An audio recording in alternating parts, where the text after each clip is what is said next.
dapat visa, beres. Kita berangkat ke negeri yang mau kita tuju, udah nggak ada apa-apa lagi di sana, gitu. Jadi sesederhana itu kalau dalam tanda petik ya. Daftar sekolahnya, dapat LOA, lalu daftar visanya, beres, udah. Nah, jadi saya terus terang saja ketika diminta membantu atau mengabdi di kantor internasional UGM, saya hadir ke kantor itu dengan imajinasi seperti itu, gitu. Jadi bahwa orang internasional atau dari negara lain yang masuk ke Indonesia itu akan mengalami proses sesimpel itu, se-straightforward itu. Jadi mereka kita kasih LOA, daftar visa atau apply visa, datang, udah beres. Nah, yang saya temukan akhirnya ternyata tidak sesederhana itu. Jadi tidak semudah itu Ferguson gitu, kalau anak muda sekarang bilangnya. Jadi ternyata Bapak Ibu yang sudah mengalami ini, saya yakin sekali sudah tahu ini kerumitan ini. Mungkin bagi Bapak Ibu yang baru masuk ke KUI, saya mohon izin menceritakannya secara agak singkat saja. Jadi kalau ada orang internasional ingin masuk katakan ke UGM, mereka pertama daftar UGM dulu, UGM memberikan LOA. Oke. Dengan UGM memberikan LOA itu berarti kita kemudian menguruskan izin belajar dia. Nah, jadi dia itu berarti harus diterima di perguruan tinggi dan diizinkan oleh pemerintah. Ini yang tidak terjadi di negara lain. Jadi pertama kita uruskan izin belajarnya. Berarti sekarang dia punya dua hal ini, LOA dari UGM dan izin belajar dari Dikti. Ketiga, kita akan mendaftarkan telek visanya, kan gitu. Telek visa. Jadi dia ada 3 nih sekarang nih. Saya ngomongnya cepat, tapi kenyataannya kan tidak secepat ini kan. Ada drama-drama dari situ, ada cerita-cerita yang menarik lah dari setiap proses itu, nanti kita akan bicarakan. Nah, jadi dengan 3 hal ini, yaitu LOA dari UGM, izin belajar dari Dikti, dan telek visa dari Kemenkumham atau imigrasi, mereka baru bisa mendaftar visa di kedutaan kita di mana mereka berada, misalnya katakan di Jepang, di Australia, segala macam. Nah, mereka dapatlah visa dan bisa masuk ke Indonesia. Mereka mungkin udah senang tuh, udah beres dia pikir. Ternyata enggak. Begitu mereka tiba di Jogja, dalam hal ini kalau contohnya di UGM, tiba di Jogja, mereka ternyata harus melapor kepada imigrasi lokal, yang waktu melapornya itu 1 bulan saja, 30 hari gitu ya. Nah, jadi coba Bapak Ibu bayangkan, kalau mahasiswa kita hadir ke Indonesia dengan imajinasi seperti yang saya ceritakan di depan tadi, alangkah syoknya mereka, dan sangat mungkin mereka nggak ngeh dengan hal seperti ini, dan bisa jadi ketika mereka datang ke Jogja, udah tiba di Jogja nih, mereka bisa jadi lupa atau nggak ngeh, atau nggak peduli, atau nggak tahu proses terakhir itu tadi, melapor ke imigrasi lokal itu tadi. Kita tentu tahu ya, kita tidak usah muluk-muluk nih, kita tidak usah menyembunyikan fakta bahwa banyak sekali mahasiswa kita pengen datang ke Indonesia, itu tujuan utamanya tuh nengok Pantai Kuta gitu. Kita tahu itu ya. Jadi begitu mereka tiba di Jogja, biasanya mereka nggak bingung mikirin imigrasi, ya udah kapan ini saya bisa ke Bali gitu. Jadi kami cukup sering menghadapi hal seperti itu, jadi mereka bahkan sudah hilang duluan, nggak ngelapor ke kami dulu, karena bagi mereka udah tiba di Indonesia udah aman.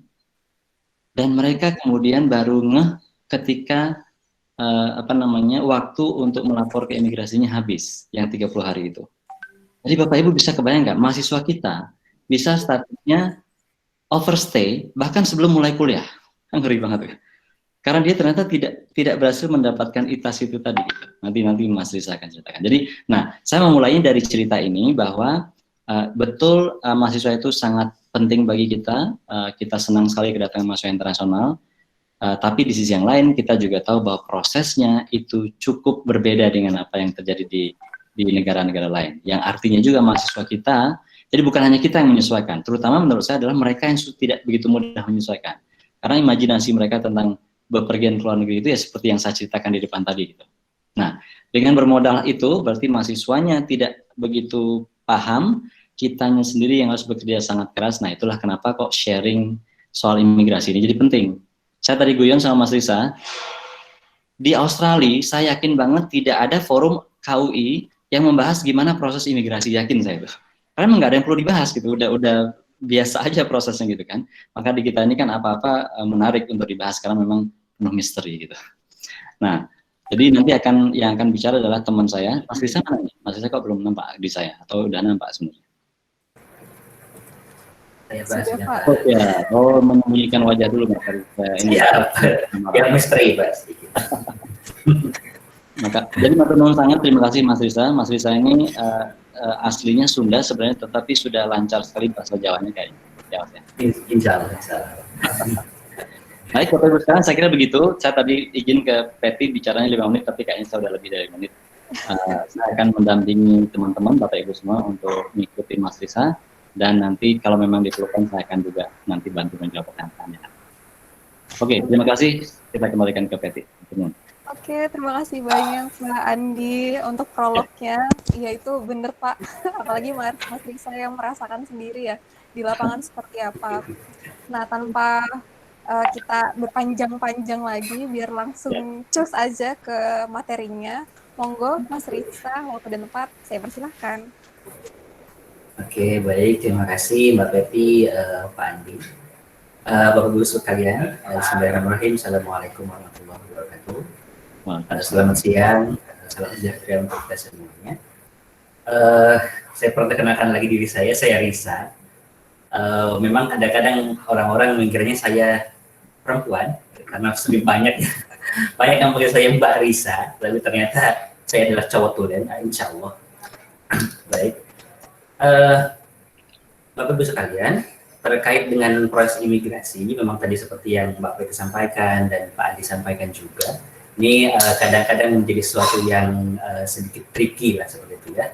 Memang kita faktanya betul kita istilahnya memerlukan kunjungan dari atau mahasiswa dari luar negeri, tapi di satu sisi juga itu menjadi PR yang cukup lumayan buat kita menangani proses keimigrasiannya seperti itu. Baik, Bapak Ibu mohon maaf, ini saya agak nervous sebetulnya karena agak jarang tampil di depan kamera gitu ya. Beda mungkin dengan Pak Andi gitu atau mungkin Bapak Ibu yang lain. Pak Andi itu sudah sampai tembus ke acaranya Mata Najwa. Ini kalau saya belum, levelnya belum di sana Bapak Ibu. Baik, saya coba yang terbaik yang saya akan sampaikan ke Bapak Ibu sekalian. Baik, saya mulai saja presentasinya Bapak Ibu. Untuk kali ini kita akan membahas tentang keimigrasian dengan temanya yaitu Immigration Fight for Peaceful Days katanya gitu ya. Kenapa sih kita ambil tema ini? Bukan supaya semata-mata ini kedengarannya wah bombastis begitu, bukan Bapak Ibu ya. Tapi pada kenyataannya memang kita kalau punya masalah dengan perizinan ini suka sedikit dagdikduk gitu. Contoh kecil loh Pak Ibu, jujur saja sekarang saya SIM atau surat izin mengendara saya yang motor itu sudah mati Pak dari bulan April kemarin. Oh ya. Tapi mau memperpanjang agak bingung karena kebetulan SIM ini masih ikut Jawa Barat Pak. Saya sekarang dari sini di Jogja seperti itu. Agak bingung juga karena dengan kasus corona juga. Jadi sehari-hari saya tidak mempunyai SIM yang resmi, yang valid gitu untuk mengendarai sepeda motor. Itu memang saya bisa menaiki sepeda motor, saya sudah hampir 20 tahun bisa naik sepeda motor. Tapi kalau tidak ada SIM itu rasanya tetap dagdikduk, Pak. Rasanya itu kok was-was gitu. Bahkan ada tukang parkir pakai rompi yang warna hijau stabilo itu rasanya udah deg-degan gitu. Saya kira polisi, ternyata hanya cuma tukang parkir gitu ya. Jadi maka dari itu temanya kita ambil Fight for Peaceful Days ini. Harapannya nanti kalau perizinan mahasiswa atau tamu asing yang datang ke universitas kita itu kalau perizinan selesai maka akan menjadi apa istilahnya sebuah ketenangan sendiri bagi kita ya. Baik, saya mulai saja. Background dari acara ini sebetulnya ini untuk acara keseluruhan gitu Pak Andi, mohon maaf mungkin Bapak sebelumnya juga sudah menyampaikan ini di minggu yang lalu. Ini sebetulnya kita tidak lain dan tidak bukan adalah yang pertama memang kita ingin berbagi dengan Bapak Ibu dan rekan-rekan dari universitas yang lain, berbagi pengalaman-pengalaman yang positif walaupun memang tidak selalu positif Bapak Ibu ya. Ada mungkin dia tadi ada drama, ada misteri dan lain sebagainya, tapi kita coba share. Dan tentunya kami juga ingin saling belajar satu sama lain, mungkin dari Unpad seperti apa, dari ITS seperti apa, dari UPN seperti apa pengalamannya. Kita saling mengisi, saling melengkapi. Harapannya dengan seperti itu kita bisa meningkatkan kualitas layanan kita, lebih khususnya adalah di bidang keimigrasian terhadap mahasiswa internasional yang datang ke universitas kita masing-masing. Baik, saya lanjutkan. Ini adalah sebuah flowchart yang apa istilahnya rentetan gitu Pak ya. Bagaimana mahasiswa atau tamu asing yang datang ke UGM Pak. Saya mau menunjukkan di mana sih proses imigrasi itu berlangsung atau bermula. Kalau kita lihat dari sini, ini mulai para mahasiswa mengumpulkan dokumen dan lain sebagainya, kemudian ada seleksi dari pihak fakultas, kemudian ada pengeluaran letter offer, kemudian ada di situ pembayaran, dan yang juga adalah acceptance, letter of acceptance yang akan dikeluarkan dari Director of Education atau DPP di UGM seperti itu. Mulai dari situ, itu proses imigrasi sudah dimulai seperti itu ya, karena ada proses pengajuan telex seperti itu Pak. Nah, kalau Bapak Ibu lihat chartnya seperti ini, mungkin pada realitanya ini tidak selalu linear seperti ini Pak Bu. Kadang-kadang ini prosesnya di sini itu kita jalankan secara simultan Pak Bu. Jadi tidak harus letter of offer, kita tunggu sampai paymentnya dulu, baru kita akan memproses letter of acceptance, tidak seperti itu. Kadang-kadang ini kita lakukan secara paralel saja seperti itu. Nah, kemudian balik lagi ke topik tadi, untuk proses imigrasi ini memang kita start atau kita mulai di sini ketika tadi mahasiswa sudah mendapatkan LOA maksud saya, kemudian mendapatkan izin belajar dari Dikti, dan kemudian kita ajukan proses telexnya. Setelah itu telex atau persetujuan visa keluar dari pihak imigrasi, mahasiswa yang bersangkutan itu akan mengajukan visa di kedutaan di negara masing-masing atau yang mereka pilih seperti itu ya. Seperti tadi Pak Andi sampaikan, ada mungkin yang di Jepang, yang di Malaysia, yang di Australia, dan berbagai negara yang lain. Kemudian barulah setelah mahasiswa datang, kita juga akan secepatnya kita respon, kita bantu mereka. Jadi yang ingin saya sampaikan di sini adalah proses atau layanan imigrasi yang kami adakan itu adalah bermulai dari awal sampai akhir. Artinya ya benar-benar A to Z gitu Pak Bu. Dari mulai mengajukan dan lain sebagainya sampai akhirnya mahasiswa datang ke Indonesia dan menjalankan proses akademisnya, dan dilanjut dengan sampai ke pulangnya nanti yang berakhir dengan adanya exit permit seperti itu. Baik, saya lanjut.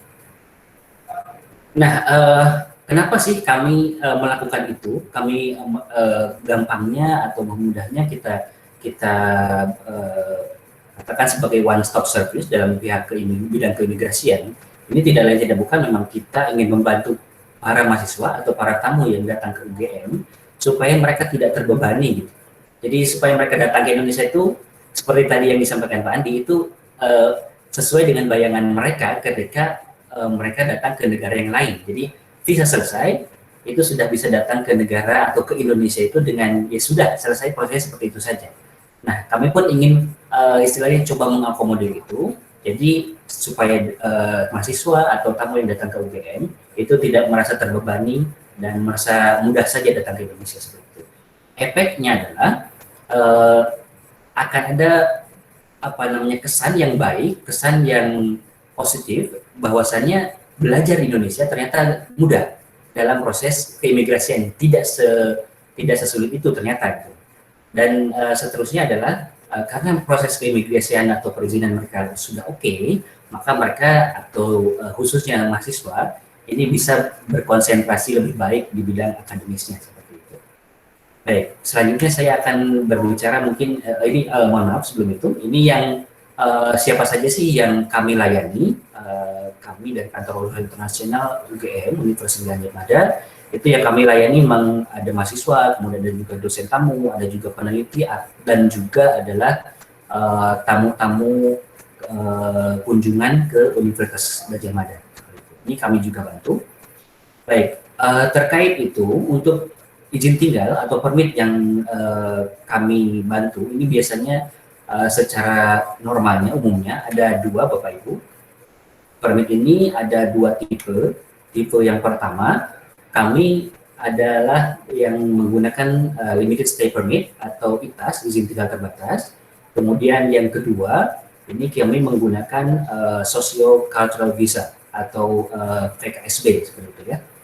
Untuk ITAS kita semua mungkin tahu tidak ada kuota setiap harinya atau kuotanya cukup banyak, tapi untuk yang VKSB ini agak terbatas Pak Budi, cuma sedikit saja. Jadi kita kadang-kadang berlomba-lomba untuk mendapatkan visa VKSB ini seperti itu. Baik, itu salah satu challenge-nya. Kemudian ini adalah informasi selanjutnya tentang visa yang kami gunakan. Ini indeks yang kami gunakan adalah ada yang ITAS 316 untuk mahasiswa, kemudian ada 312 untuk para dosen. Nah, untuk para dosen ini sedikit berbeda Bapak Ibu karena memang nanti harus ada izin dari Deknaker dan lain sebagainya. Kemudian ada peneliti juga menggunakan yang 315, kemudian ada yang pengikut. Pengikut ini bisa mungkin suami atau istri dari mahasiswa atau dari dosen atau juga bisa anak seperti itu 317. Dan untuk yang visa kunjungan sosial budaya ini menggunakan visa yang 211. Ini adalah tipe-tipe perizinan yang common atau yang normal kami layani di kantor urusan internasional UGM. Baik, selanjutnya ini adalah sekali lagi ini adalah flow chart-nya. Ini ada, kalau kita lihat dari sebelah kiri, ini ada dimulai dari telex visa, kemudian visa ITAS keluar. Ini saya berbicara konteksnya dalam perizinan yang izin tinggal sementara. Jadi ada EVITAS, kemudian ITAS dan MERP-nya keluar, kemudian EPO, dan yang terakhir itu EPO saat mahasiswa ini hendak pulang ke negaranya masing-masing. Mungkin ini chartnya terlihat simpel, terlihat mudah, dan terlihat pendek saja seperti itu. Tapi pada kenyataannya memang ini agak sedikit jelimet Bapak Ibu ya. Terutama di proses konversi atau tadi seperti Pak Andi katakan itu, ketika mahasiswa datang atau tamu datang ke Indonesia, ternyata mahasiswa ini harus lapor dulu, menukarkan atau mengganti VITAS atau visa ITAS itu menjadi ITAS dan juga MERP. Nah, tidak sedikit memang mahasiswa kita itu, terutama ini mohon maaf saja, saya buka-bukaan saja. Ini terutama yang dari Australia Bapak Ibu, datang ke Bali, di Bali lama dulu itu sebelum mereka datang ke Jogja, ke UGM. Di Bali lama, ke sana ke sini, jadi akhirnya sudah sampai sini itu sudah mendekati 30 hari tadi, karena untuk visa ITAS itu memang hanya 30 hari saja, gitu kan. Tapi banyak teman-teman mahasiswa itu yang seperti ini. Jadi jalan-jalan kemana, jalan-jalan ke sini, ke sana, sampai ke Jogja sangat mepet waktunya. Jadi kita harus saling berkejaran dengan proses yang mepet itu. Karena ada beberapa hal yang cukup tricky. Contoh kecil saja itu adalah karena ada salah satu syarat untuk menukarkan VITAS ke ITAS itu adalah surat domisili yang dikeluarkan oleh RT RW dan kelurahan setempat. Nah, ini biasanya kami agak kelipungan di situ, agak susah juga gitu. Tapi dengan beberapa istilahnya, dengan beberapa strategi yang kami miliki, gampangnya seperti itu, kami mencoba untuk melakukan lobby-lobby dan lain sebagainya. Akhirnya semuanya bisa teratasi seperti itu. Baik, saya lanjutkan. Ini untuk informasi Bapak Ibu saja, dan saya rasa Bapak Ibu pun sudah familiar dengan ini. Kita bisa mengajukan visa, terutama yang VKSB ini di sini. Ada yang secara online dan juga offline-nya di kedutaan besar di negara yang terpilih seperti itu ya. Baik, saya lanjutkan lagi. Nah, karena proses keimigrasian ini memang sedikit tadi cukup kadang-kadang merepotkan Bapak Ibu ya. Ini kami ada beberapa istilahnya, beberapa terobosan atau beberapa hal yang kami coba lakukan.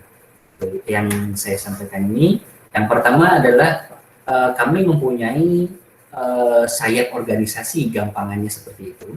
Ini yang terdiri dari mahasiswa lokal UGM.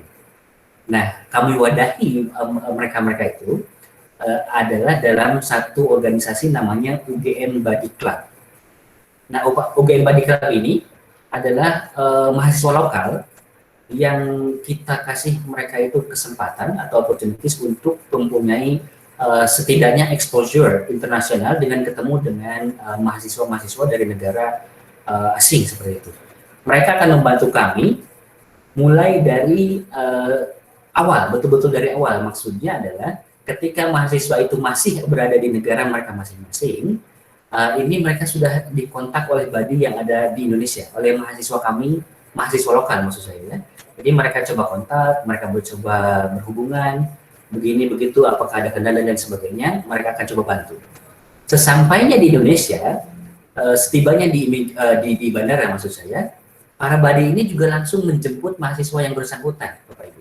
Jadi mereka langsung jemput, langsung antarkan ke kantor kami, ke kantor urusan internasional. Ini salah satu cara kami supaya tidak kecolongan juga sebetulnya. Tapi ya walaupun pada kenyataannya tidak seideal ini ya Pak Bude. Kadang-kadang ada juga kami kecolongan mahasiswa datang tanpa konfirmasi dulu dengan BADI lokalnya itu. Tapi setidaknya ini yang kami lakukan supaya mahasiswa itu datang, kemudian lapor ke kami dan memproses keimigrasian terlebih dahulu.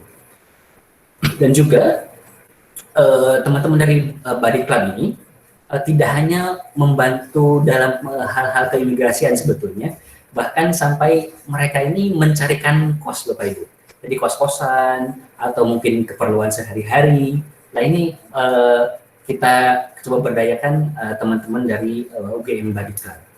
Ini mereka mendapatkan exposure internasional dan juga membantu kami dalam bidang menangani keimigrasian atau menangani urusan-urusan yang berkaitan dengan mahasiswa internasional kami. Seperti itu. Baik, dan selanjutnya kami ada kesempatan juga untuk mendeliver materi-materi tentang keimigrasian itu di International Students Orientation di setiap fakultas, Bapak Ibu.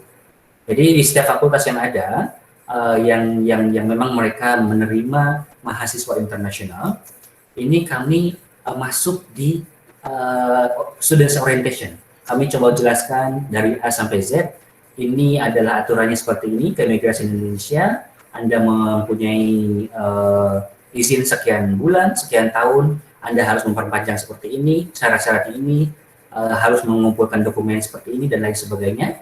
Nah, itu kami coba terangkan di sini, di International Student Orientation. Dan juga kadang-kadang kami coba mendatangkan pihak imigrasi, Bapak Ibu. Memang tidak semuanya, tapi di momen-momen tertentu, kami coba undang bapak-bapak atau ibu-ibu dari imigrasi di acara International Students Orientation ini, supaya pihak imigrasi juga tahu mahasiswa UGM itu seperti apa, dan mahasiswa UGM yang mahasiswa asing maksud saya, itu juga bisa mendapatkan penjelasan secara langsung dari pihak imigrasi. Seperti itu. Baik, dan selanjutnya dalam penanganan atau pengisian dokumen keimigrasian, kami menggunakan One Gate Email atau One Email for All. Ini tujuannya Bapak Ibu supaya kami mempunyai kontrol terhadap proses keimigrasian, terutama yang ITAS. Karena kalau emailnya ini email mahasiswa masing-masing, kami mengalami kesulitan untuk mengontrol. Jadi kami sediakan satu email yang nanti akan dicantumkan di formulir keimigrasian. Jadi semua proses ITAS itu akan masuk ke email kami dulu, dari kami baru di forward ke email mahasiswa masing-masing.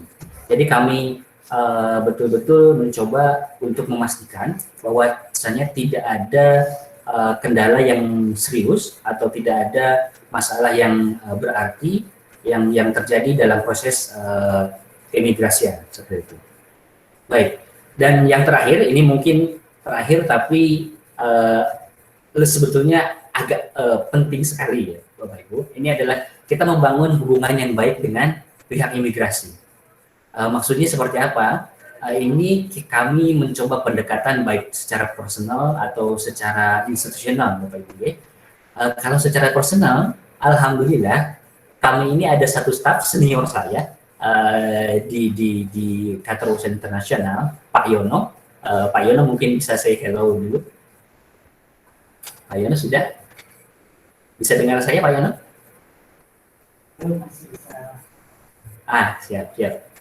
Oke, Pak Yono ini adalah bisa saya katakan sebagai aset berharga di pihak keimigrasian kami, Bapak Ibu. Jadi kasarannya beliau ini sebetulnya adalah pegawai imigrasi yang ditugaskan di UGM gitu.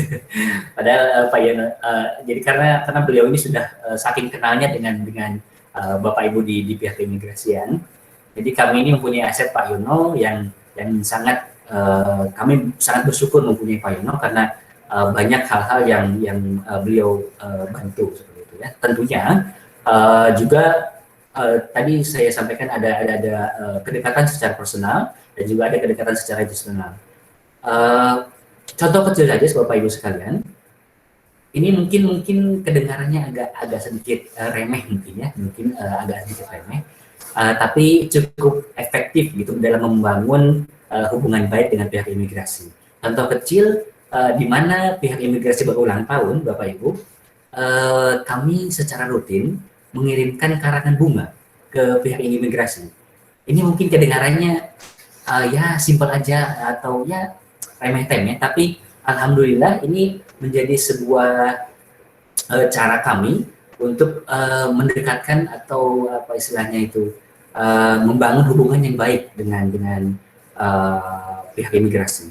Selain itu juga untuk Bapak Ibu ketahui saja, beberapa hari ini pihak wakil rektor dari UGM ini ada semacam gala dinner gitu dengan pihak imigrasi dengan Bapak Kadif wilayah Jogja. Ini ada acara semacam itu. Nah ini juga yang membuat hubungan kami UGM dengan pihak imigrasi itu semakin harmonis, semakin dekat gitu. Jadi dalam penanganan perizinan keimigrasian kami terbantu dengan hal-hal yang seperti ini, Bapak Ibu. Jadi selain tadi kita memang sudah berjalan secara dokumentasi, secara maksud saya dokumen ya, secara persyaratan sudah on the track. Tapi kalau dibantu dengan hal-hal yang seperti ini, kedekatan dengan pihak imigrasi, tentunya ini akan membuat proses itu berjalan lebih baik, gitu, Bapak. Dan ini adalah trik-trik kami atau cara-cara kami dalam menangani atau menghandle isu-isu keimigrasian yang ada di Kartel Urusan Internasional kami. Saya seperti itu untuk materi yang saya sampaikan. Kalau nanti mungkin kok kurang detail, kok kurang bagaimana, bisa kita diskusikan. Nanti juga akan dibantu oleh para senior saya, yang tadi saya sebutkan, ada Pak Yono, juga yang terhormat Pak Andi, dan juga ada juga mungkin nanti teman-teman dari KUI dan juga Pak Agus mungkin seperti itu. Mohon maaf saya tidak bisa sebutkan satu-satu. Baik, saya cukup materi dari saya. Saya kembalikan ke Mbak Peti. Terima kasih Mbak Peti. Oke, terima kasih banyak Mas Risa. Ini agak bingung ya, jadi Mas Risa ini ternyata cowok yang tadi saya ceritakan sebelumnya, dan bisa juga dipanggil Mas Salam ya Mas ya? Siap. Panggilannya 2 atau ada lagi nama panggung yang lain? Sementara itu saja. Nanti saya coba. Sementara itu. Oke, nanti kalau nambah mohon diinfokan ya. Nanti saya infokan di grup juga Bapak Ibu. Oke, siap. Nah, terima kasih banyak sekali lagi kepada Mas Risa sudah sharing. Nah, kebetulan tadi saya dapat ini nih bisik-bisik dari Mbak Roro. Sepertinya ini yang rawuh sesi sharing session kali ini tuh para senior-senior. Jadi mungkin Bapak Ibu senior, ini kata Mbak Roro nih bisa ikutan untuk sharing juga biar kita bisa nambah-nambah pengalaman dan juga nambah ilmu di sini. Betul itu. Nah, mungkin sesi selanjutnya kita akan masuk ke sesi tanya jawab. Jadi Bapak Ibu jika ingin bertanya secara langsung kepada Mas Risa atau ingin sharing juga boleh, masalahnya seperti apa, mungkin kita bisa diskusi bareng ya Mas ya. Betul. Bisa langsung ke kolom chat atau jika ingin langsung berbicara bisa langsung mengetikkan izin bertanya atau izin bicara. Nah ini Pak Andi juga sudah bergabung. Monggo mungkin Pak Andi ada tambahan? Udah bagus banget. Makasih Mas. 1 sampai 10 ini berapa nih Pak kira-kira nih nilainya? Kita sisakan 1 buat penyempurnaan, jadi 9. Siap. Karena kesempurnaan hanya milik Tuhan ya Pak. Ya. Oke, ini sudah ada penanya, Mas Risa, Pak Andi. Ini dari Pak Tri, dari ITS. Wah ini Pak Tri semangat banget nih. Saya jadi pengen tambah dekat dengan Pak Tri. Nah, Pak Tri ini nanya, kalau ITS ketika mahasiswa asing mau tiba ke Indonesia, itu biasanya kita giring dulu nih untuk proses imigrasi. Jadi tidak diizinkan jalan-jalan supaya tidak terlambat mengurus visanya atau kitasnya. Dan ITS tidak ada jadi tidak mengizinkan untuk membawa istri atau keluarga terlalu lama karena sponsor hanya bertanggung jawab untuk student saja. Oh mungkin ini sharing ya, kecuali supervisor, dosen ITS ada yang mau jadi sponsor. Oh kondisinya kalau di ITS seperti itu, begitu. Mungkin Bapak Ibu ada respon atau mungkin dari Mas Risa dan Pak Andi, monggo. Monggo Mas Risa, pengalaman kita. Baik. Secara prosedur memang betul. Sebelumnya terima kasih Pak Tri sudah berbagi dengan kami. Secara prosedur juga UGM pun melakukan hal yang sama sebetulnya. Seperti tadi saya sampaikan, bahwasannya kami coba membentuk yang namanya tadi UGM Buddy Club, adalah mahasiswa lokal kami yang coba membantu mahasiswa asing. Itu mereka juga akan langsung menjemput mahasiswa itu di bandara dan menggiringnya ke kantor kami seperti itu. Nah tapi ada memang satu dua mahasiswa lah seperti itu ya, yang memang kadang-kadang ya lolos itu. Jadi mereka tiba-tiba datang, kami tidak tahu datangnya kapan gitu kan, tanpa ada bagi bu, ternyata datang-datang ke kami kantor internasional itu sudah mepet waktunya. Nah itu memang ya katakanlah mungkin anomali satu dua mahasiswa yang seperti itu Bapak Ibu. Tapi secara prosedur kami pun di KUI Universitas Gadjah Mada memang akan segera menggiring mereka ini ke kantor kami lakukan apa istilahnya briefing seperti itu, kami minta mereka untuk mengisikan formulir keimigrasian dan meminta mereka untuk mengurus dokumen-dokumen yang apa istilahnya yang tidak bisa kami siapkan. Contohnya tadi adalah surat domisili seperti itu yang harus didapatkan dari RT RW di mana mereka akan tinggal. Nanti akan dibantu oleh teman-teman dari UGM Buddy Club seperti itu. Terima kasih untuk sharingnya Pak. Oh iya, mungkin selanjutnya ini ada pertanyaan dari Bu Mary. Izin bertanya Mas Risa, untuk payment proses meliputi pembayaran apa saja dan bagaimana prosesnya? Monggo Mas Risa. Baik, ini sebetulnya saya bertanya dulu untuk payment proses untuk apa ya maksudnya. Kalau saya berarti nangkap ini tentang keimigrasiannya saja gitu, seperti itu. Jadi kalau untuk keimigrasiannya ini sesuai dengan visa atau stay permit yang diajukan oleh mahasiswa. Kita ambil saja contoh adalah ITAS. Jadi kita lihat dulu dari awal untuk pengajuan ITAS itu nanti ada otorisasi ITAS, itu ada pembayaran, nanti mungkin Bapak Ibu juga bisa cek di website imigrasi, ada otorisasi visa itu, persetujuan visa itu sebanyak 200.000. Kemudian nanti ITAS-nya misalkan yang 6 bulan itu sekian 1 juta kalau saya tidak salah. Tapi minta maaf sebelum itu, saya selalunya karena ITAS itu nanti akan disatukan dengan MERP, multiple entry dan re-entry permit, itu biasanya kami satukan. Jadi ITAS dan MERP kalau untuk yang 6 bulan itu 1,6 juta, kemudian yang 1 tahun itu di 2,5 juta di ITAS-nya dan MERP juga, kemudian yang 2 tahun di 3.750.000. Ini kami lakukan setelah mahasiswa memang datang ke Indonesia, kecuali yang tadi pemberian atau izin visa itu memang sebelum mereka datang ke Indonesia yang sebesar 200.000. Tapi untuk pembayaran ITAS itu kami bayarkan ketika mahasiswa sudah datang ke Indonesia. Untuk detailnya tadi seperti itu. Ada yang 6 bulan, 1 tahun, dan 2 tahun. Terima kasih. Mudah-mudahan itu menjawab Bu Mary ya. Iya, semoga menjawab ya Bu Mary. Bagaimana Bu Mary? Sudah menjawab? Oke, mungkin saya lanjut ya. Oh, Bapak, Ibu-ibu, ini ada pertanyaan juga dari Ibu Niken Paramita. Nah, selamat siang, Mas Risa, Pak Andi. Saya ingin bertanya, untuk menarik minat mahasiswa menjadi body club, nah bagaimana nih cara UGM melakukannya? Adakah insentif atau fasilitas Hmm, tertentu bagi mereka? Terima kasih.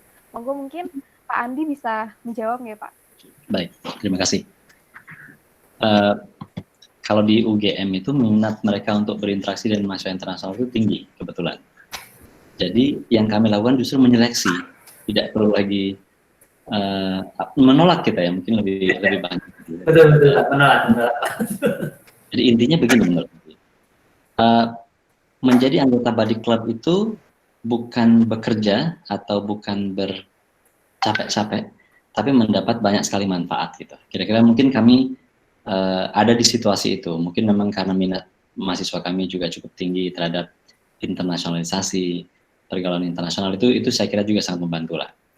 Jadi kami termasuk beruntung karena tidak perlu terlalu banyak mengiming-iming apapun lah gitu ya, kecuali memang Anda punya kesempatan berinteraksi dengan masyarakat internasional dan di situ nanti dapat banyak belajar, punya kesempatan juga berarti nanti akan mungkin keluar negeri gitu karena sudah mengenal. Jadi ternyata dengan begitu cukup gitu. Jadi kami mereka yang jelas tidak mendapatkan insentif berupa uang, sama sekali nggak ada. Nah yang ada adalah mereka akan menjadi orang pertama yang mendapat kesempatan-kesempatan lain gitu. Misalnya kalau ada kesempatan katakan exchange atau apa, kesempatan itu yang saya maksud adalah bukan berarti mereka dapat, tapi kan karena mereka bergaul dengan kita, bergaul dengan kami, berarti mereka lah orang-orang pertama yang mendapatkan informasinya.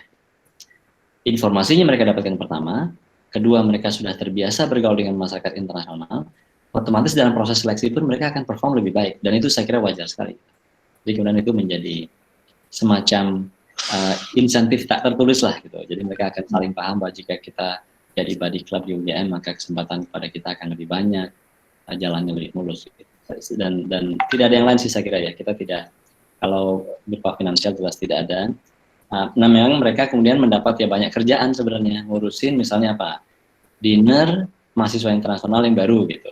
Tadi kan ada International Student Orientation misalnya, mereka adalah orang-orang yang pertama kali tuh ikut di situ gitu. Nah, bagi mereka yang memang pengen banget belajar, menurut saya ini mereka akan lihat ini sebagai kesempatan luar biasa, bukan sebagai tugas, apalagi beban. Itu sih kalau yang kami alami di UGM ya. Saya kira di tempat lain juga jika dibuat story-nya seperti itu, saya kira juga mereka akan positif. Gitu. Oke, terima kasih banyak sharingnya Pak Andi. Mungkin dari Mas Risa masih ada tambahan Mas terkait body club atau apa yang biasanya dilakukan OIA untuk promosi kegiatan body club itu sendiri? Oke. Tentunya selain tadi apa yang disampaikan oleh Pak Andi, kami pun memang kadang-kadang dalam rekrutmen itu, kebetulan beberapa minggu yang lalu kami mengadakan rekrutmen anggota baru untuk UGM Body Club. Jadi istilahnya iming-imingnya adalah ya selain punya kesempatan untuk berinteraksi dengan mahasiswa asing, itu adalah mereka bisa merasakan seperti, karena kita ada acara seperti gala dinner, kemudian ada juga field trip, itu yang ya mungkin fun gitu ya. Bukan sebuah tugas, tapi ini mereka enjoy apa yang mereka lakukan. Jadi ada field trip dan mereka juga saling bertukar pikiran dan mungkin budaya dengan teman-teman dari mahasiswa. Betulnya itu. Oke, terima kasih Mas Risa. Ini next kita ya ke pertanyaan selanjutnya dari Ibu, semoga ini Ibu Nur Lailatul Akromi. Izin bertanya, Mas Risa, a.k.a. Mas Salam. Langsung gua dia maksudnya namanya. Siap. Mungkin untuk perjanjian tersebut berlaku general atau pranegara berbeda. Misalnya mahasiswa dari Timur Leste, karena kebetulan tahun ini kami mendapat mahasiswa dari Timur Leste. Seperti itu. Monggo Mas Risa. Perizinan. Perizinan atau perjanjian? Mana?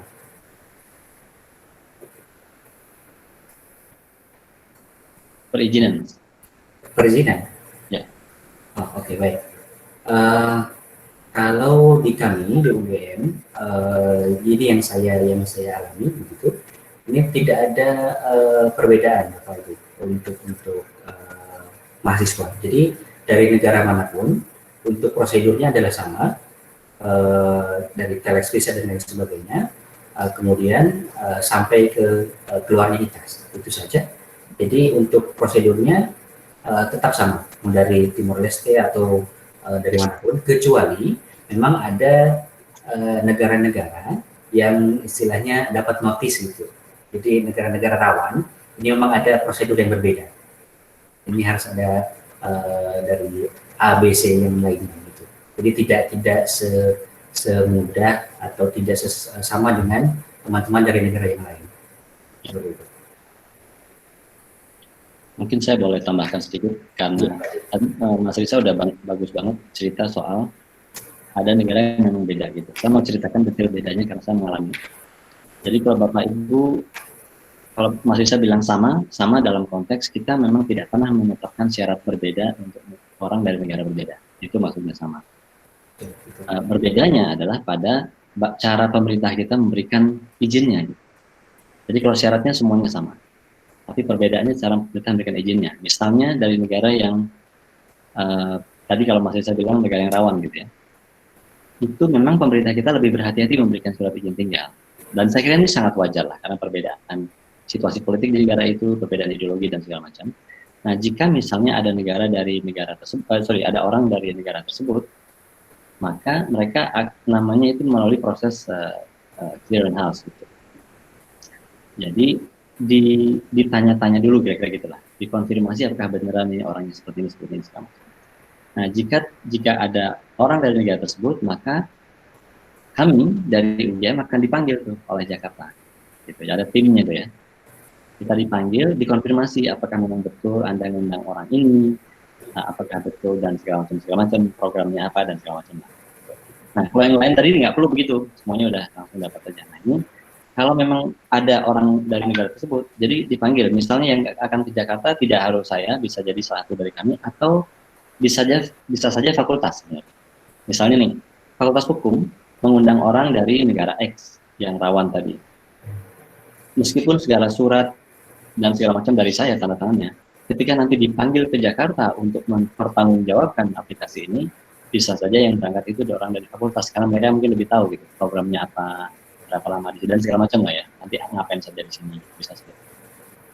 Saya memang pernah satu hari juga karena kebetulan saya yang sempat ke Jakarta dan memang yang lain tidak bisa. Ternyata proses itu cukup mau saya bilang menyeramkan, ini takutnya negatif ya.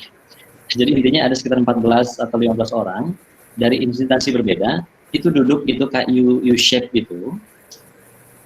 Dan saya ditempatkan di tengah. Di ujung. Jadi kayak saya dosen ya biasa ngajar, tapi begitu kita ditempatkan di spot seperti itu dan dikelilingi orang dengan kacamatanya agak melorot gitu, itu keder juga gitu. Dan kemudian mereka bertanya dari Kemlu, dari BIN, dari segala macam, ada imigrasi, mereka semua nanya satu-satu. Tapi sejauh ini kalau kita bisa jawab dengan baik, kita betulan mempunyai program itu dan kita mengundang orang itu dan segala macam, oke sih. Tapi memang perlu proses. Jadi itu tadi yang berbeda, tapi berarti bukan seperti Mas Risa bilang, kami tidak pernah membedakan proses. Tapi nanti negara yang akan membedakan mana yang rawan, mana yang tidak. Jadi sebaiknya Bapak Ibu kalau memang pengen tahu, cek ke Kemlu mana negara yang memang kita waspadai. Jika nanti agar siap-siap tuh begitu mengundang dari negara tersebut, kita harus siap dipanggil ke Jakarta. Gitu ya. Iya, matur sangat Pak Andi untuk sharingnya. Mungkin ini karena banyak pertanyaan, jadi saya cepat aja nggak Pak ya. Ya. Ini ada dari Ibu Evi Eliana, ini bertanya tentang mahasiswa nih. Jadi bagaimana menghindari kegagapan mahasiswa internasional yang bukan beasiswa, jadi dia ikut bayar juga tentang keimigrasian yang di Indonesia ini tadi kita sudah sharing cukup kompleks gitu, Mas Risa dan Pak Andi. Nah, kami sudah flagging di LOA, tapi tetap saja mereka shock. Mungkin bisa diceritakan pengalaman dari UGM sendiri seperti apa? Monggo Pak Andi atau Mas Risa. Ya, ini memang. Saya dulu boleh ya Mas Risa, nanti Mas Risa mungkin bisa nambahin di lapangan gimana. Ya, pertama kami harus akui dulu nih, kami tidak akan pura-pura berhasil terus gitu. Jadi saya juga akui ini memang masalah yang tidak mudah juga. Satu, kalau kita pasti sudah detail banget lah ya. Kita kan nggak mungkin ngasih ngawur-ngawuran gitu. informasi detail di LOA-nya, di LOO-nya, di guidance-nya, kita pasti punya. Tapi yang menarik adalah, apalagi ini makin ke sini, anak-anak mahasiswa kita kan makin muda. Nah, mereka tuh millennials dan post millennials sekarang bahkan kan, bukan lagi generasi ya, tapi udah Z gitu ya. Betul. Yang ternyata span of attention-nya rendah sekali. Kalau generasi saya itu, kalau nggak sempat baca buku yang lengkap, kita ngerasa nggak punya pengetahuan. Tapi anak-anak sekarang beda lagi tuh. Kalau bisa nggak baca, kenapa harus baca? Kira-kira gitu kan. Jadi email kita yang biasanya lengkap banget, apalagi lampirannya 16 file PDF gitu kira-kira ya. Yang di situ semuanya udah lengkap banget, ya udah datang aja nanya gitu. Mending kalau ini nanya. Nanyanya pokoknya one liner, tahu ya nih ya, one liner people kan suka gitu tuh. Nggak pakai basa-basi, nanya aja gitu. What do you think about this atau how about this gitu. Yang sebenarnya semua itu sudah ada di yang kita lampirkan sebelumnya. Itu kan memang kayak ujian kesabaran gitu ya. Tapi menurut saya memang ini faktanya begitu Bapak Ibu sekalian. Memang faktanya begitu, kita akhirnya harus deal dengan itu. Kalau kami sih memang tidak henti-hentinya, kalau kami gini nih, kami mikirnya pragmatis dulu. Yang penting, secara hukum kita nggak salah dulu. Maksudnya gini, ketika nanti mahasiswa melakukan kesalahan atau pelanggaran atau kekeliruan, jangan sampai itu terjadi karena kita nggak ngasih tahu. Itu penting. Makanya pastikan kita punya guidelines yang benar-benar lengkap, yang terkirim oleh mereka, yang kita bilang ke mereka kalau kita kirim, please confirm upon receipt, gitu kan. Jadi ketika kamu udah terima ini, guideline ini tolong dikonfirmasi. Jadi ketika sudah terkirim, kita konfirmasi, berarti bola ada di dia. Paling nggak secara hukum kemudian kita aman paling tidak. Tapi bukan berarti maksud saya kita bisa menghindarkan diri, enggak. Berikutnya apa? Body itu menjadi punya peran yang cukup besar dalam hal ini. Jadi kami kasih tahu tuh, body itu kan nanti masih saya bisa jelasin tuh. Body itu kan banyak orang, jadi satu orang akan menangani nggak banyak gitu. Satu orang body kami tidak akan menangani banyak orang. Artinya dia bisa fokus banget nih. Dibandingkan satu orang kantor internasional menangani 200 orang, itu pasti akan tidak sebaik kalau satu orang menangani 3 orang. Jadi ketika satu orang body itu kita benar-benar komplain, bagus banget, kita kasih informasi gini itu, inilah yang harus kamu deliver kepada badimu, kan kita bilang gitu kan. Nah itu kalau menurut saya selama ini itu sangat membantu, jauh membantu dibandingkan kalau kita tangani semua. Jadi kebayang lah kan, kalau kita menerima email, nggak usah 200 email, terima 15 email sehari aja kita bisa sepaneng gitu. Apalagi semua pertanyaannya ribet, atau belum sudah komplain, kan ada juga model gitu kan. Jadi ini saya kira bisa membantu kita menggunakan body. Yang lain tentunya kita sedapat mungkin sosialisasikan di media-media yang memang mereka gunakan. Kita tahu misalnya email, kadang-kadang anak sekarang nggak buka email ya, apalagi surat gitu ya. Maka di Instagram harus ada, di media lain harus ada. Jadi saya kira itu yang sangat signifikan membantu, walaupun memang tidak membuatnya zero. Selalu aja ada nanti tetap ada email, tiba-tiba last minute tanya sesuatu yang sudah kita jelaskan dulu, ya, tetap ada sih. Tapi mudah-mudahan dengan itu pelan-pelan kita kawal. Pertama dengan cara body tadi itu, yang satu orang body benar-benar nanganin spesifik 3 atau 4 orang aja, itu akan lebih baik. Saya kira begitu ya kita lakukan selama ini ya, Mas Risa. Betul. Jadi kalau mau ditambahkan, monggo silakan. Saya rasa sudah sangat lengkap Pak. Terima kasih. Terima kasih banyak Pak Andi. Ya.